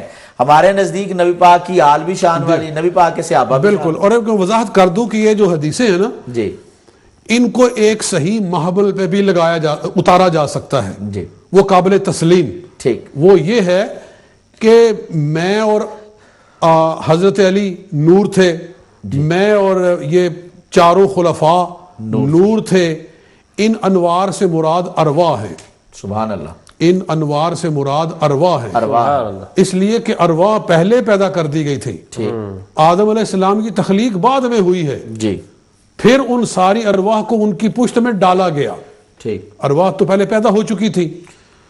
تو یہ جو نور کہا گیا ہے اس سے مراد ہے کہ میں اور علی یہ دونوں ایک مقام پر اکٹھے, یعنی ہماری روحیں نور کی شکل میں تھی, یا میں اور چاروں خلفاء کی ارواح جو ہیں وہ نور کی شکل میں تھی. تو اس طرح سے کر لیا جائے تو اس سے یہ معنی نہیں بنتا کہ حضرت علی تو نور ہیں اور باقی سارے خاکی ہیں. اگر یہ کرنا ہے تو پھر ان چاروں کے بارے میں مانو کہ یہ چاروں نور ہیں, باقی سارے خاکی ہیں. تو اس طرح کی بحثوں میں پڑھنے کی ضرورت ہی نہیں ہے. جب اجماع ہو چکا صحابہ کرام کا رضوان اللہ تعالی اجمعین کا, تو اس کے بعد اس طرح کے شوشے چھوڑ کے اپنا عقیدہ بھی خراب کرنا اور مسلمانوں کے عقیدے کو بھی خراب کرنا, یہ کوئی دین کی خدمت نہیں ہے, یہ الہاد پیدا کرنے کی بات ہے. بہت پیاری بات حضرت آپ نے کی ہے, اللہ تعالیٰ آپ کو سلامت رکھے. مفتی صاحب قبلہ, آپ کی خدمت میں میں یہ گزارش کرنا چاہتا ہوں کہ آج آپ یہ بھی ایک چیز آپ کے سامنے ہوگی کہ کچھ احباب جب ایک چیز اجماع قطعی ہو گئی, یہ بات سامنے آ گئی, واضح ہو گئی, ہمارے اکابرین نے بیان کر دی کہ افضل البشر بعد از انبیاء بالتحقیق حضرت سیدنا ابو بکر صدیق رضی اللہ تعالیٰ عنہ ہیں, اور علم کلام والوں نے بھی سب نے یہی لکھا ہے, اور لوگوں کے دعوے ہیں کہ وہ بہت بڑے مدرس بھی ہیں اور سب کچھ ہے, اور میں نے بخاری بھی پڑھی ہے, میں نے یہ بھی پڑھا ہے, جو کچھ بھی وہ لوگ کہتے ہیں. میں کہتا ہوں کہ جب یہ ساری چیزیں حضرت موجود ہیں, بخاری پڑھی ہوتی تو حدیث نقل کی گئی نا صحابہ کی کہ انہوں نے افضلیت کے بارے میں یہی کہا کہ سارے صحابہ اس پہ مجتمع تھے, حضور کی موجودگی میں یہ کہتے تھے کہ افضل یہ ہیں. جی بالکل حضرت, اس پر یہی میں سوال آپ کی خدمت میں عرض کرنا چاہتا ہوں کہ اس کی کتنی اہمیت, لوگ یہ سمجھتے ہیں کہ یہ افضلیت کی بات کرنے کی ضرورت کیا ہے, افضلیت والا موضوع اگر نہ بھی ہم چھیڑیں تو ہمارا گزارا ہو جائے گا, تو آپ یہ افضلیت کی بات کیوں کرتے ہیں؟ حالانکہ ایک طرف ہم نے یہ بات کا بھی خیال رکھنا ہے کہ روافظ کے نزدیک وہ افضلیت کی بات اس لیے ڈالنا اہل سنت میں جاتے ہیں کہ وہ امامت کو اور خلافت کو منصوص من اللہ کہہ کر وہ پھر اپنی طرف وہ جو دوسری بات ہے اس طرف لے کے جانا چاہتے ہیں, اور اس کا بیج بونے کے لیے وہ یہ جو بات درمیان میں لا رہے ہیں. اور آج ہمارے اپنے بن کر کچھ لوگ جو ان کا ساتھ دے رہے ہیں, میں چاہتا ہوں اس حوالے سے تھوڑی سی جو ہے ارشادات آپ فرمائیے. بسم اللہ الرحمن الرحیم. دیکھیے, ہم افضلیت کی بات کر رہے ہیں تو وہ بات کر رہے ہیں جس پر صحابہ اور تابعین اور سب کا اجماع ہوا. سبحان اللہ. تو گویا کہ ہم تو سے اظہار کر رہے ہیں اہل سنت کے اجماع کا کہ اہل سنت میں پہلے سے لے کے آج تک سب نے اس بات پر اجماع کر لیا کہ افضلیت کس کو حاصل ہے. تو ہم نے تو وہ بات کی نا کہ جو پہلے سے لے کے آج تک چلی آئی ہے. اب ان خلفائے ثلاثہ کی مفضولیت کی بات کس نے کی ہے, اس کا بھی تو آپ کو پروف دینا پڑے گا نا کہ بھئی جب ہم تو وہ بات لے کے چل رہے ہیں جو پہلے سے لے کے آج تک مجتمع ہو کر کے سب نے اس پہ بات کی ہے کہ بھئی وہ ہمارے نزدیک اجماعی مسئلہ ہے. جی, مفضولیت خلفائے ثلاثہ کی بات کس نے کی ہے کہ جس کو بنیاد بنا کر کے آپ چل رہے ہیں. واہ, بہت پیاری بات ہے. اگر وہ دلیل بھی آپ کے پاس اتنی مضبوط ہوتی جتنی کہ افضلیت والی ہے تو پھر ہمیں یہ کہنے کا حق مل سکتا تھا کہ بھئی چلو ہم بھی کر رہے ہیں, ہمارے مقابلے میں آپ بھی کر رہے ہیں. لیکن ہمارے پاس تو اجماعی دلیل وہاں سے لے کے آج تک کے تسلسل کی ہے. خدا را اگر آپ انصاف پر ہیں تو آپ کچھ تو دلیل ایسی بتا دیجئے کہ جس میں خلفائے ثلاثہ کی مفضولیت ثابت ہو جائے اور جس افضلیت کو لے کر کے آپ چل رہے ہیں اس کا پروف مل جائے. لیکن ہم دعوے کے ساتھ کہتے ہیں کہ ایسا آپ سے نہیں ہو سکتا. آپ اگر کچھ لا بھی سکتے ہیں تو وہ دلیلیں ہوں گی کہ جن کا تعلق یا تو صرف فضائل کے باب سے ہے، اور ہم نے کہا ہے کہ ہمارا مسئلہ تو قطعیت کا ہے اور اس پہ لیول میں آپ حدیث نہیں لا سکتے. اس لیے ہم آپ کہتے ہیں جزوی فضائل کے ہم منکر نہیں ہیں، اور جزوی فضائل میں ہم یہ بھی کہتے ہیں کہ مولا کائنات کے لیے حدیث ضعیف سے ضعیف تر آ جائے مگر وہ ہمارے اصول اور ہمارے قانون جو ہیں ہمارے ائمہ اور اصولین کے اگر اس سے ٹکراتی نہیں ہے تو ضعیف سے ضعیف حدیث کو بھی مولا کائنات کی فضیلت میں ہم قبول کر لیں گے. لیکن آپ اپنا اتنا تو خلوص بتاؤ کہ خلفائے ثلاثہ کے لیے تو ہم قطعی دلیلیں لا رہے ہیں، تو ہم تو آپ کے لیے سب سے ضعیف دلیل بھی فضیلت میں ماننے کو تیار ہیں، اور جن کے لیے ہم قطعیات کو آپ کو پیش کر رہے ہیں وہ بھی آپ ماننے کے لیے تیار نہیں ہے. تو یہ کیا یہ بالکل واضح ناانصافی نہیں ہے؟ اور پھر حضرت اپنے آپ کو اہل دمے غیروں سے تو کوئی بات نہیں، وہ تو جب میدان میں کوئی آئے گا افسوس اسی بات کا افسوس اسی بات کا ہے کہ آج تک ہم نے اجماع بتایا تھا اور آج آپ خرق اجماع قائم کرنے جا رہے ہیں، اور وہ بھی ایسے زمانے میں کہ جس زمانے میں ہم لوگ یہ تو اعتماد کر ہی نہیں سکتے کہ اپنے ائمہ مجتہدین کے مقابلے میں ہم لوگ کھڑے ہو سکتے، یا اپنے بزرگوں کے مقابلے میں جیسے غوث پاک ہیں، داتا علی حجویری ہیں، ہمارے غریب نواز ہیں، کہ جو لوگ اسلام لے کر کے ہندوستان میں آئے اور ان کی یعنی کوششوں کی وجہ سے ہم لوگ مشرف بھائی سلام ہوئے ہیں، ان کو اپنا محسن اعظم مانتے ہیں. ہم لوگوں کے پاس عقائد و نظریات کے سلسلے میں جو کچھ ہے وہ انہی بزرگوں کا پہنچایا ہوا ہے جو ان کی کتابوں سے ان کے ملفوظات سے واضح ہیں. تو آپ کیا اپنے آپ کو اتنا بڑا محقق ثابت کر رہے ہیں کہ غوث پاک کی تحقیق آپ کے نزدیک کچھ نہیں ہے، حضرت مجدد الف ثانی کی تحقیق آپ کے نزدیک کچھ نہیں ہے، اور اسی طریقے سے یہ بہت سارے ہمارے جو ائمہ مجتہدین ہیں، امام اعظم کی تحقیق آپ کے نزدیک کچھ نہیں ہے، امام شافعی اور مالک اور امام احمد ابن حنبل کی تحقیق آپ کے نزدیک کچھ نہیں ہے. اجلہ صحابہ کرام جنہوں نے حضور پاک کی موجودگی میں یہ فیصلے کر کے ہمیں سنائے، تو کیا ان کو وہ دلائل نہیں آتے تھے؟ وہ دلائل پر ان کی نظر نہیں تھی جن دلائل کو آپ بنیاد بنا کر کے چلتے ہیں جزوی فضائل؟ کیا حضرت ابن عمر نہیں جانتے تھے؟ کیا حضرت ابو ہریرہ نہیں جانتے تھے؟ کیا عمر فاروق اعظم کو دلائل معلوم نہیں تھے؟ مولا کائنات اسے نہیں جانتے تھے؟ رسول پاک علیہ الصلوۃ والتسلیم کے اہل بیت سے تعلق رکھنے والے وہ مقتدر حضرات کہ جو سب کے امام اور ہم لوگوں کے بھی امام ہیں، کیا ان کو یہ مسائل معلوم نہیں تھے؟ تو جب ان سب نے ان تمام چیزوں کو سامنے رکھنے کے باوجود بھی یہی فیصلہ فرمایا، ہمارے نزدیک اجماع یہی ہے کہ سب سے بہتر ابو بکر صدیق ہیں، پھر عمر فاروق اعظم ہیں، پھر عثمان غنی ہیں، پھر مولا کائنات ہے، تو آپ ان تمام محققین ہی نہیں بلکہ تمام محققین کے بھی وہ سردار اور امام مانے جاتے ہیں. ان تمام کی ریسرچ کو آپ کہہ رہے ہیں وہ کچھ بھی نہیں ہے، اور آپ کہہ رہے ہیں وہ سب کچھ ہے. میں لوگوں سے یہی کہوں گا بھئی آپ انصاف کرو نا.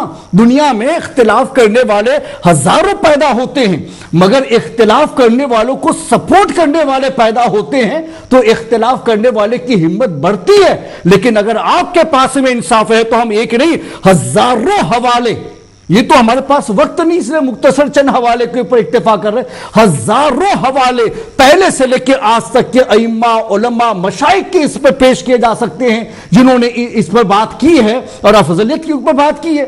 تو ان تمام چیزوں کو سامنے رکھنے کے بعد میں اگر کوئی آدمی اختلافی مسئلہ لے کر کے چلتا ہے تو بھئی آپ بھی تو اہل سنت اپنے آپ کو کہتے ہیں، تو آپ کو کیا ہو گیا ہے کہ یہ پورے انصاف اور حق کے مقابلے میں آپ ناانصافی اور ظلم و تشدد کو قبول کرنے جا رہے ہیں، اس کا سپورٹ کرنے جا رہے ہیں؟ کیا قرآن پاک کا یہ ارشاد معلوم نہیں ہے کہ تعاونوا علی البر والتقوی ولا تعاونوا علی الاثم والعدوان؟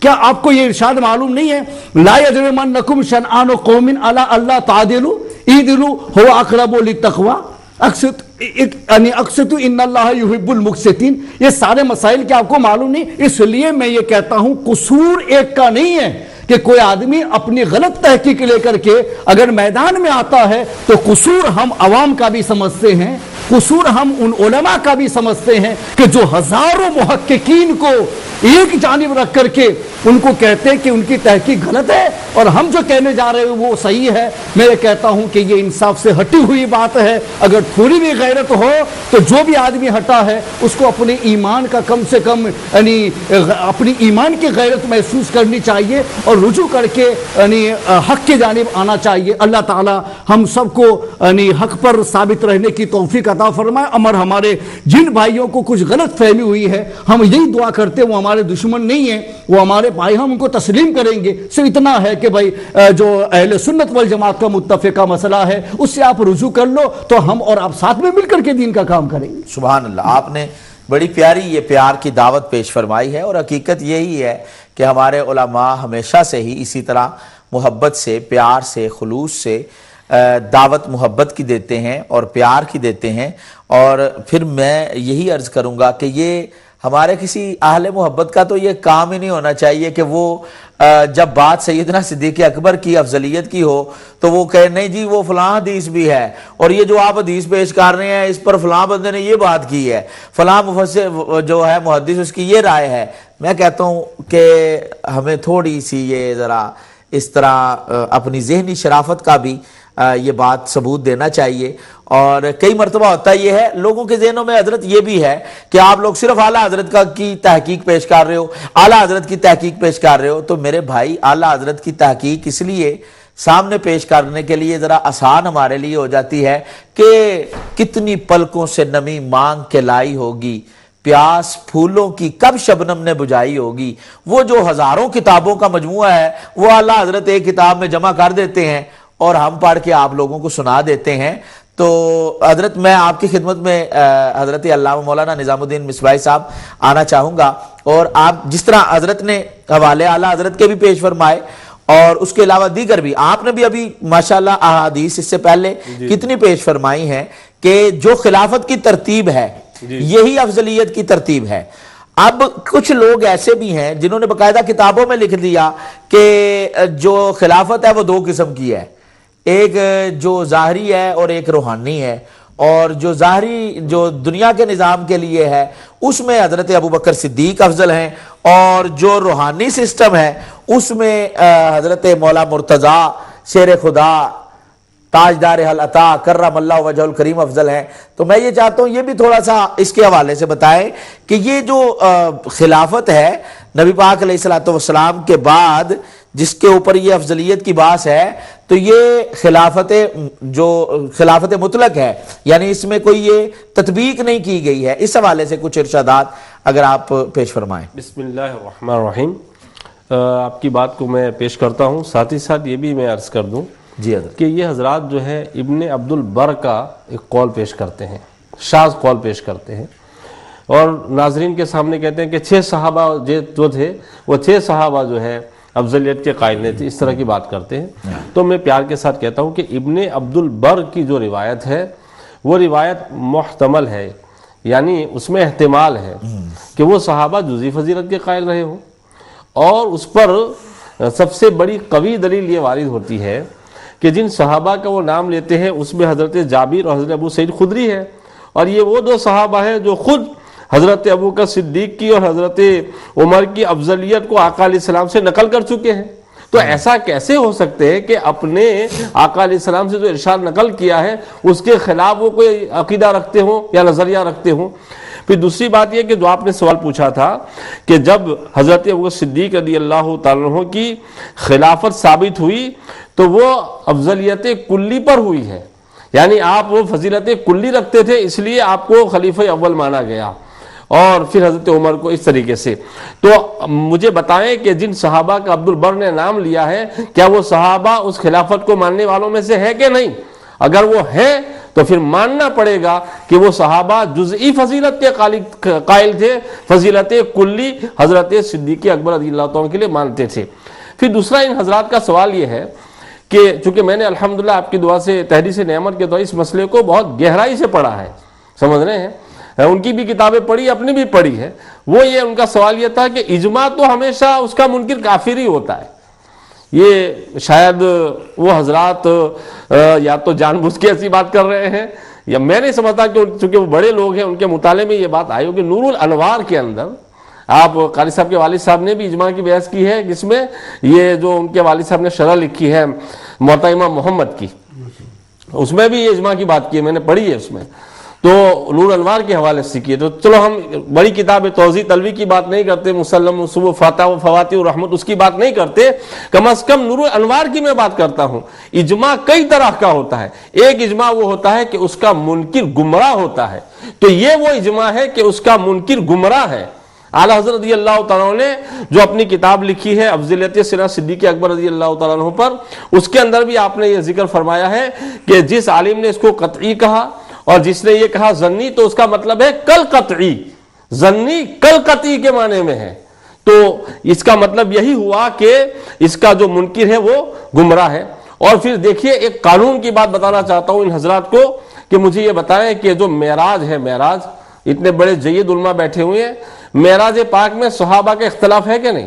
یہ تو بالکل ڈھکی چھپی بات نہیں ہے، حدیثوں میں ہے کہ معراج جسمانی اور معراج منامی اور دیدار میں اختلاف ہے۔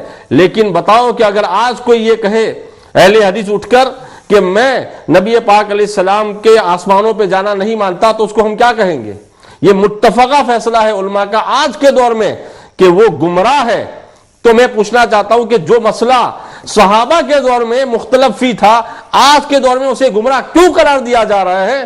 تو علماء نے یہ قاعدہ لکھا ہے کہ جو مسئلہ بالفرض صحابہ کے دور میں مختلف فی ہو لیکن بعد میں اس پر اجماع ہو جائے، اس کا منکر بھی گمراہ بددین ہوتا ہے۔ اور یہ مسئلہ تو ایسا ہے کہ صحابہ کا اختلاف نہیں بلکہ تمام صحابہ یہ مانتے تھے کہ فضیلت کلی سیدنا صدیق اکبر رضی اللہ عنہ کو حاصل ہے۔ بہت اچھے، بہت پیاری بات آپ نے گفتگو اپنی فرمائی، اللہ تعالیٰ آپ کو بھی سلامت رکھے۔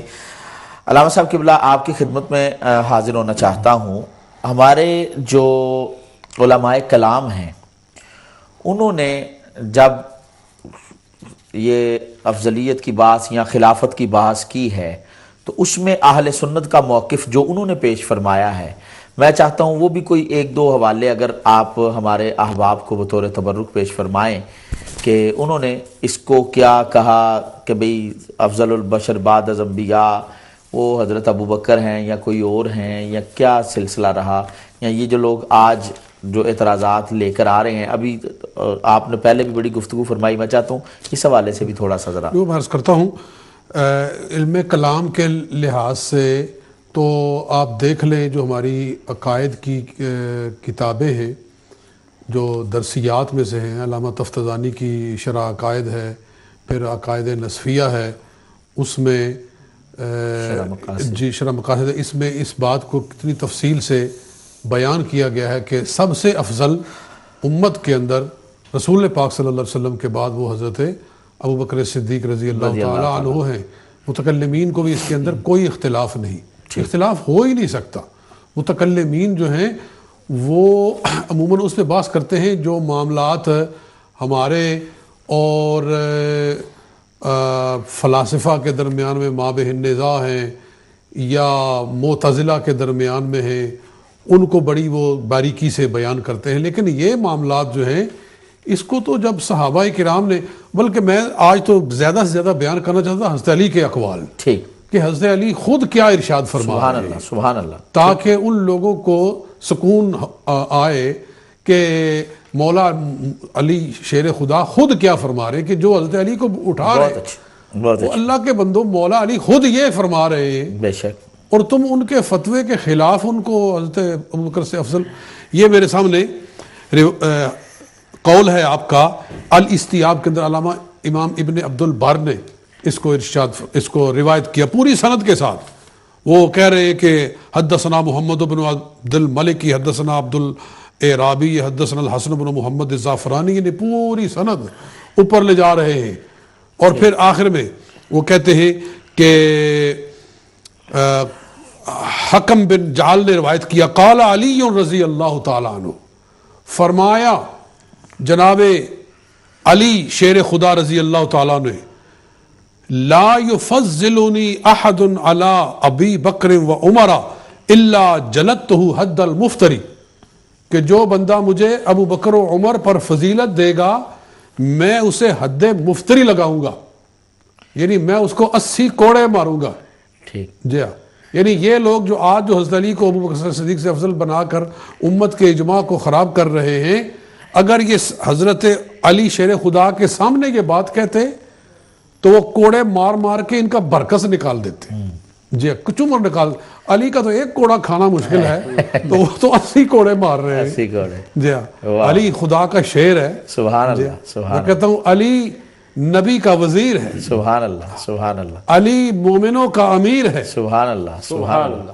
علی سنیوں کا پیر ہے. سبحان اللہ. اور جو ان کا فتویٰ نہیں مانتا وہ سب سے بڑا شریر ہے. بالکل، اس سے زیادہ ہم کچھ نہیں کہنا چاہتے.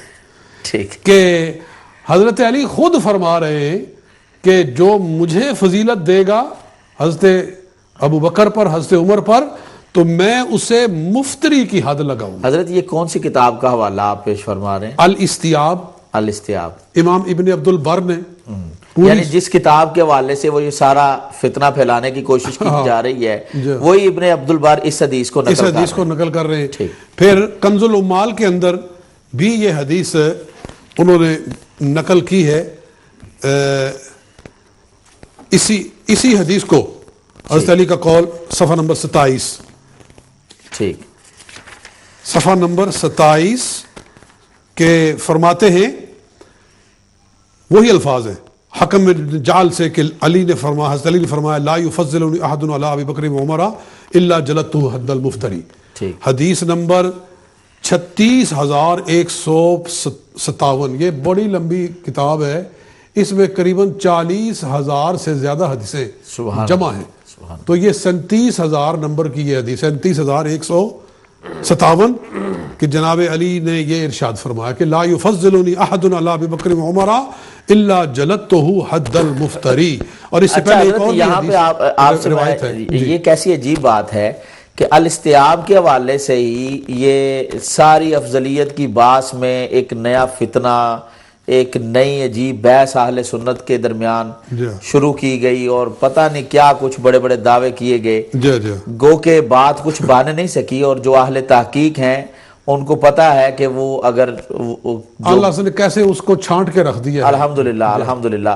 اعلیٰ حضرت کے مقابلے میں تحقیق لانے کی کوئی سوچے گا تو وہ جانتا ہے کہ آگے کیا معاملات ہیں. لیکن اسی ابن عبد البر کی یہ حدیث کیوں نہیں اس شخصیت کے سامنے سے گزری جو یا وہ ان لوگوں کے سامنے یہ کیوں نہیں آتی؟ وہ اس حدیث کو کیوں نہیں دیکھتے اور اس قول کو کیوں نہیں دیکھتے جناب مولا کائنات کے؟ بلکہ اگر جب آپ جیسا کوئی عالم دین یہ حدیث شریف پیش کرے تو وہ کہتے ہیں جی یہ حدیث کوئی عقل کے مطابق نہیں ہے. عقل کے مطابق نہیں، جس کے نزدیک علی کا قول عقل کے مطابق نہیں، اس کی عقل کا ماتم کرنا چاہیے. اور تیری عقل اور مولا مرتضی شیر خدا کی عقل.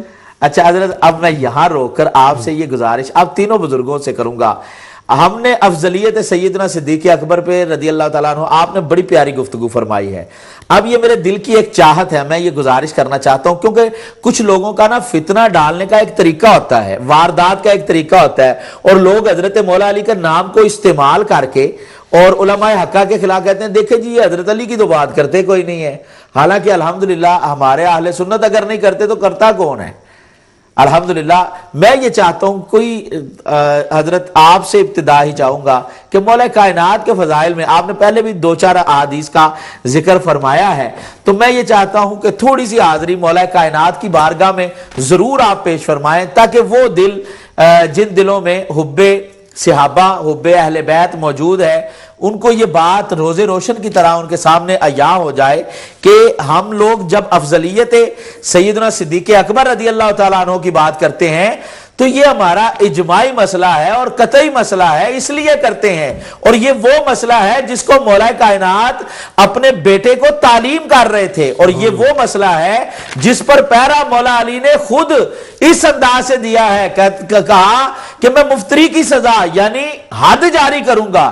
تعزیر کی بات بھی نہیں کی، حد کی بات کی ہے. اور تعزیر اور حد میں فرق کیا ہے یہ میں جس کو سنانا چاہ رہا ہوں وہ بہت اچھے طریقے سے جانتا ہے، اور تعزیر کے لیے کیا اصول ہوتا ہے، حد کے لیے کیا اصول ہوتا ہے میں یہ سمجھتا ہوں، وہ بہت اچھے طریقے سے یہ بھی سمجھتے ہیں۔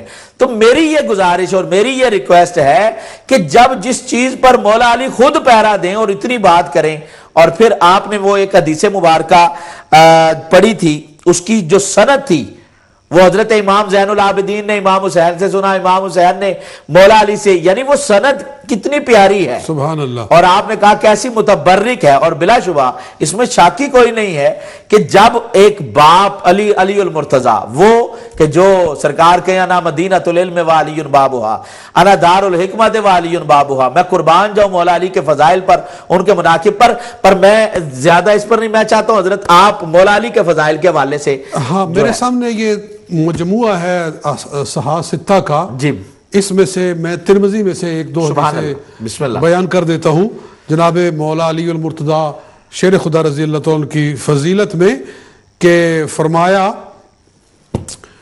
ابن عمر کہتے ہیں رضی اللہ تعالیٰ عنہما، آخا رسول اللہ صلی اللہ علیہ وسلم بین اصحابی فجاء علی تدمع عیناہ فقال یا رسول اللہ آخیت بین اصحابک ولم تآخی بینی وبین احد، کہ نبی علیہ السلام نے عقد مواخات قائم فرمایا، ایک صحابی کو دوسرے صحابی کا آپ نے بھائی بند بنایا کہ تم آپس میں بھائی بھائی ہو، اس طرح آپ نے جوڑے بنائے صحابہ کرام کے کہ تو اس کا بھائی ہے، تو اس کا بھائی ہے۔ تو یہ عقد مواخات ہوا تھا جب ہجرت ہوئی تھی، تو اس کے فوراً بعد تو حضرت علی آئے، آپ کی آنکھیں آنسو بہا رہی تھیں، عرض کیا یا رسول اللہ صلی اللہ علیہ وسلم، آپ نے اپنے صحابہ کے درمیان میں مواخات کر دی ہے، بھائی بنا دیے ہیں ایک دوسرے کے، وَلَمْ تُآخِ بَيْنِي وَبَيْنَ أَحَدٍ، اور آپ نے میرے اور کسی بندے کے درمیان میں کوئی مواخات نہیں فرمائی، کوئی عقد نہیں بنایا مواخات کا۔ فقال رسول اللہ صلی اللہ علیہ وسلم، تو آقا صلی اللہ علیہ وسلم فرمایا علی میں نے تجھے اپنے لیے رکھا ہوا، ہائے ہائے ہائے، میں نے تجھے اپنے لیے رکھا ہوا تھا، کیا بات ہے، انت اخی فی الدنیا والآخرہ، سبحان دنیا اللہ، اور آخرت میں میرا بھائی ہے۔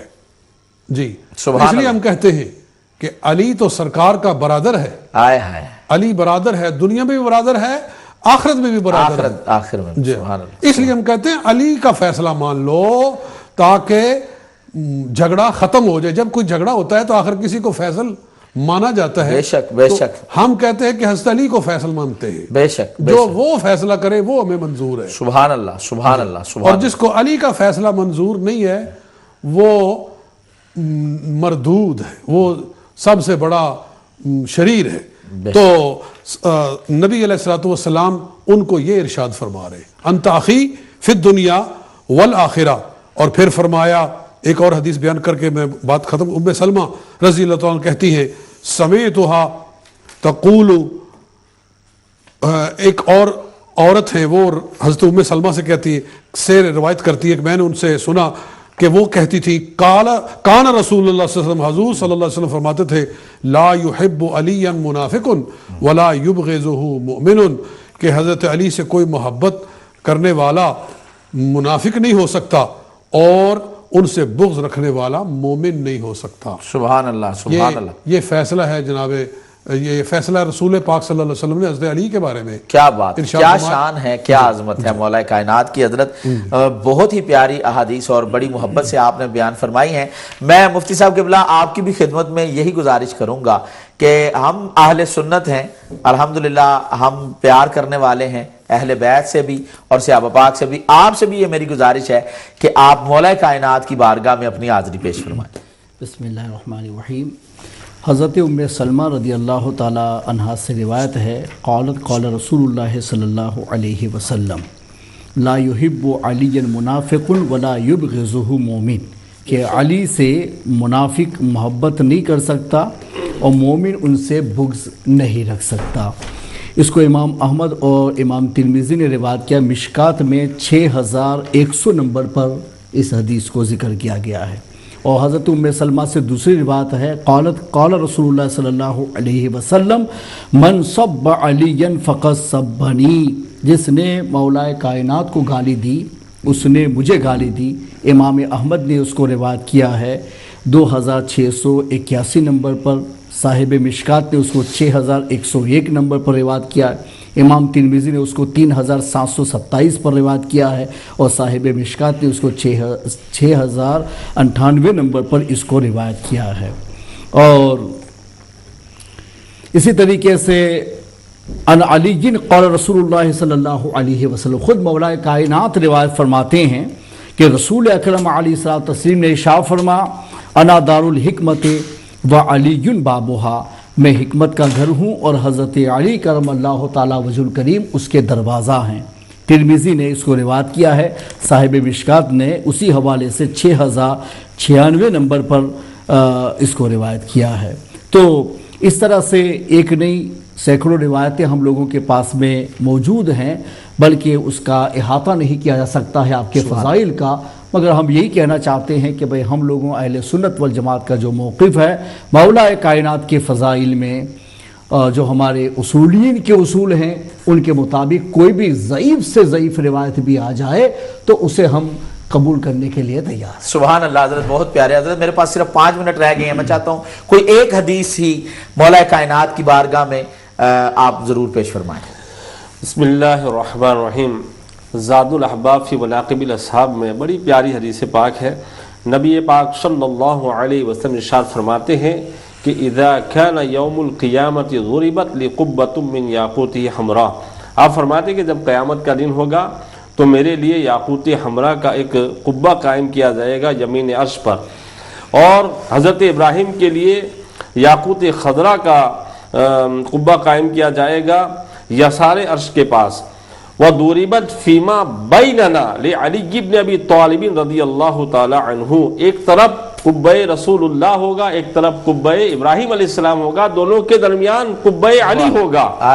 اور فرماتے ہیں کہ قبۃ من لؤلؤ بیضاء فما ظنکم، میرے آقا فرماتے ہیں فما ظنکم بحبیب بین خلیلین، تمہارا کیا گمان ہے کہ دو خلیلوں کے درمیان علی حبیب کیسا لگ رہا ہو۔ واہ واہ حضرت، کیا بات ہے، سبحان اللہ سبحان اللہ۔ محترم ناظرین کرام، آپ نے پروگرام سماعت فرمایا۔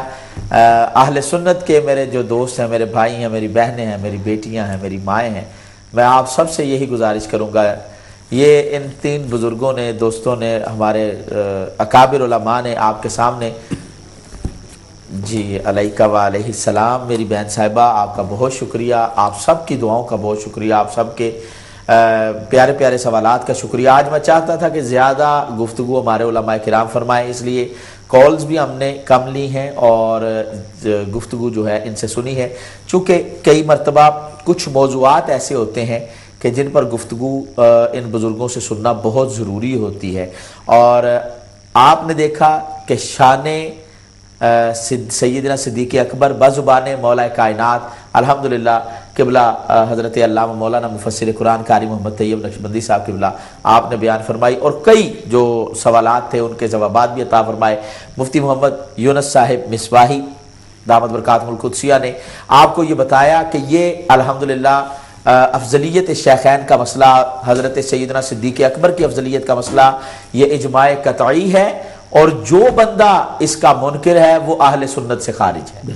باقی لڑائی کی ضرورت ہمیں نہیں ہے، وہ کوئی اور ہوتا ہے سارا آنکھوں پر، لیکن اہل سنت جو کہے گا تو پھر وہ اسی دائرے میں آئے گا جو 1450 برس سے ہمارے اکابرین کہہ رہے ہیں۔ اس پر اعلیٰ حضرت کے اقوال بھی پیش کیے، امام شافعی کا حوالہ بھی پیش کیا، اس کے علاوہ حضرت نے شرف اکبر کا حوالہ بھی پیش کیا، امام اعظم کا، اور کئی حوالہ جات آپ کے سامنے، حضور غوث پاک کی بات بھی پیش کی، اور قبلہ حضرت صاحب نے بھی شرح مقاصد کے حوالے سے اور شرح قائد نصفی کے حوالے سے بھی بات آپ کے سامنے پیش کی، اور پھر حضرت مجدد الفسانی کے حوالے سے بھی آپ کے سامنے یہ حوالہ جات پیش کیے۔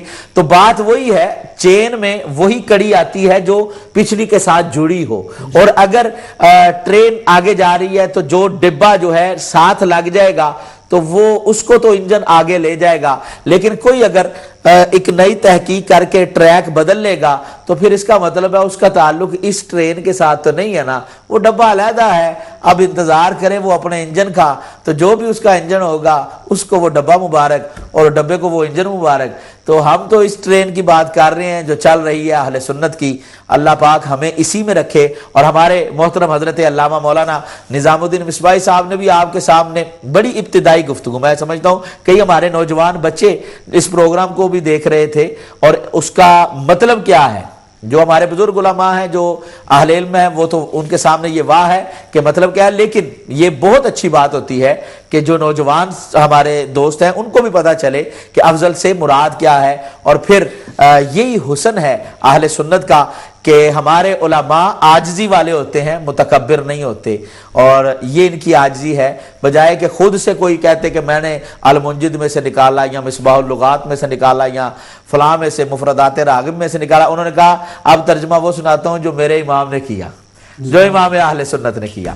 تو اللہ پاک ہم سب کو اہل سنت والجماعت پر ہمیشہ قائم رکھے، ہماری زندگی اور موت اسی عقیدے پر ہو، اور ہم اسی کے تابع رہیں، اسی کے خادم رہیں، اور ہمارے دامن میں نبی پاک علیہ السلام کی محبت کا صدقہ اہل بیت کا دامن اور صحابہ پاک کا دامن ہمیشہ رہے۔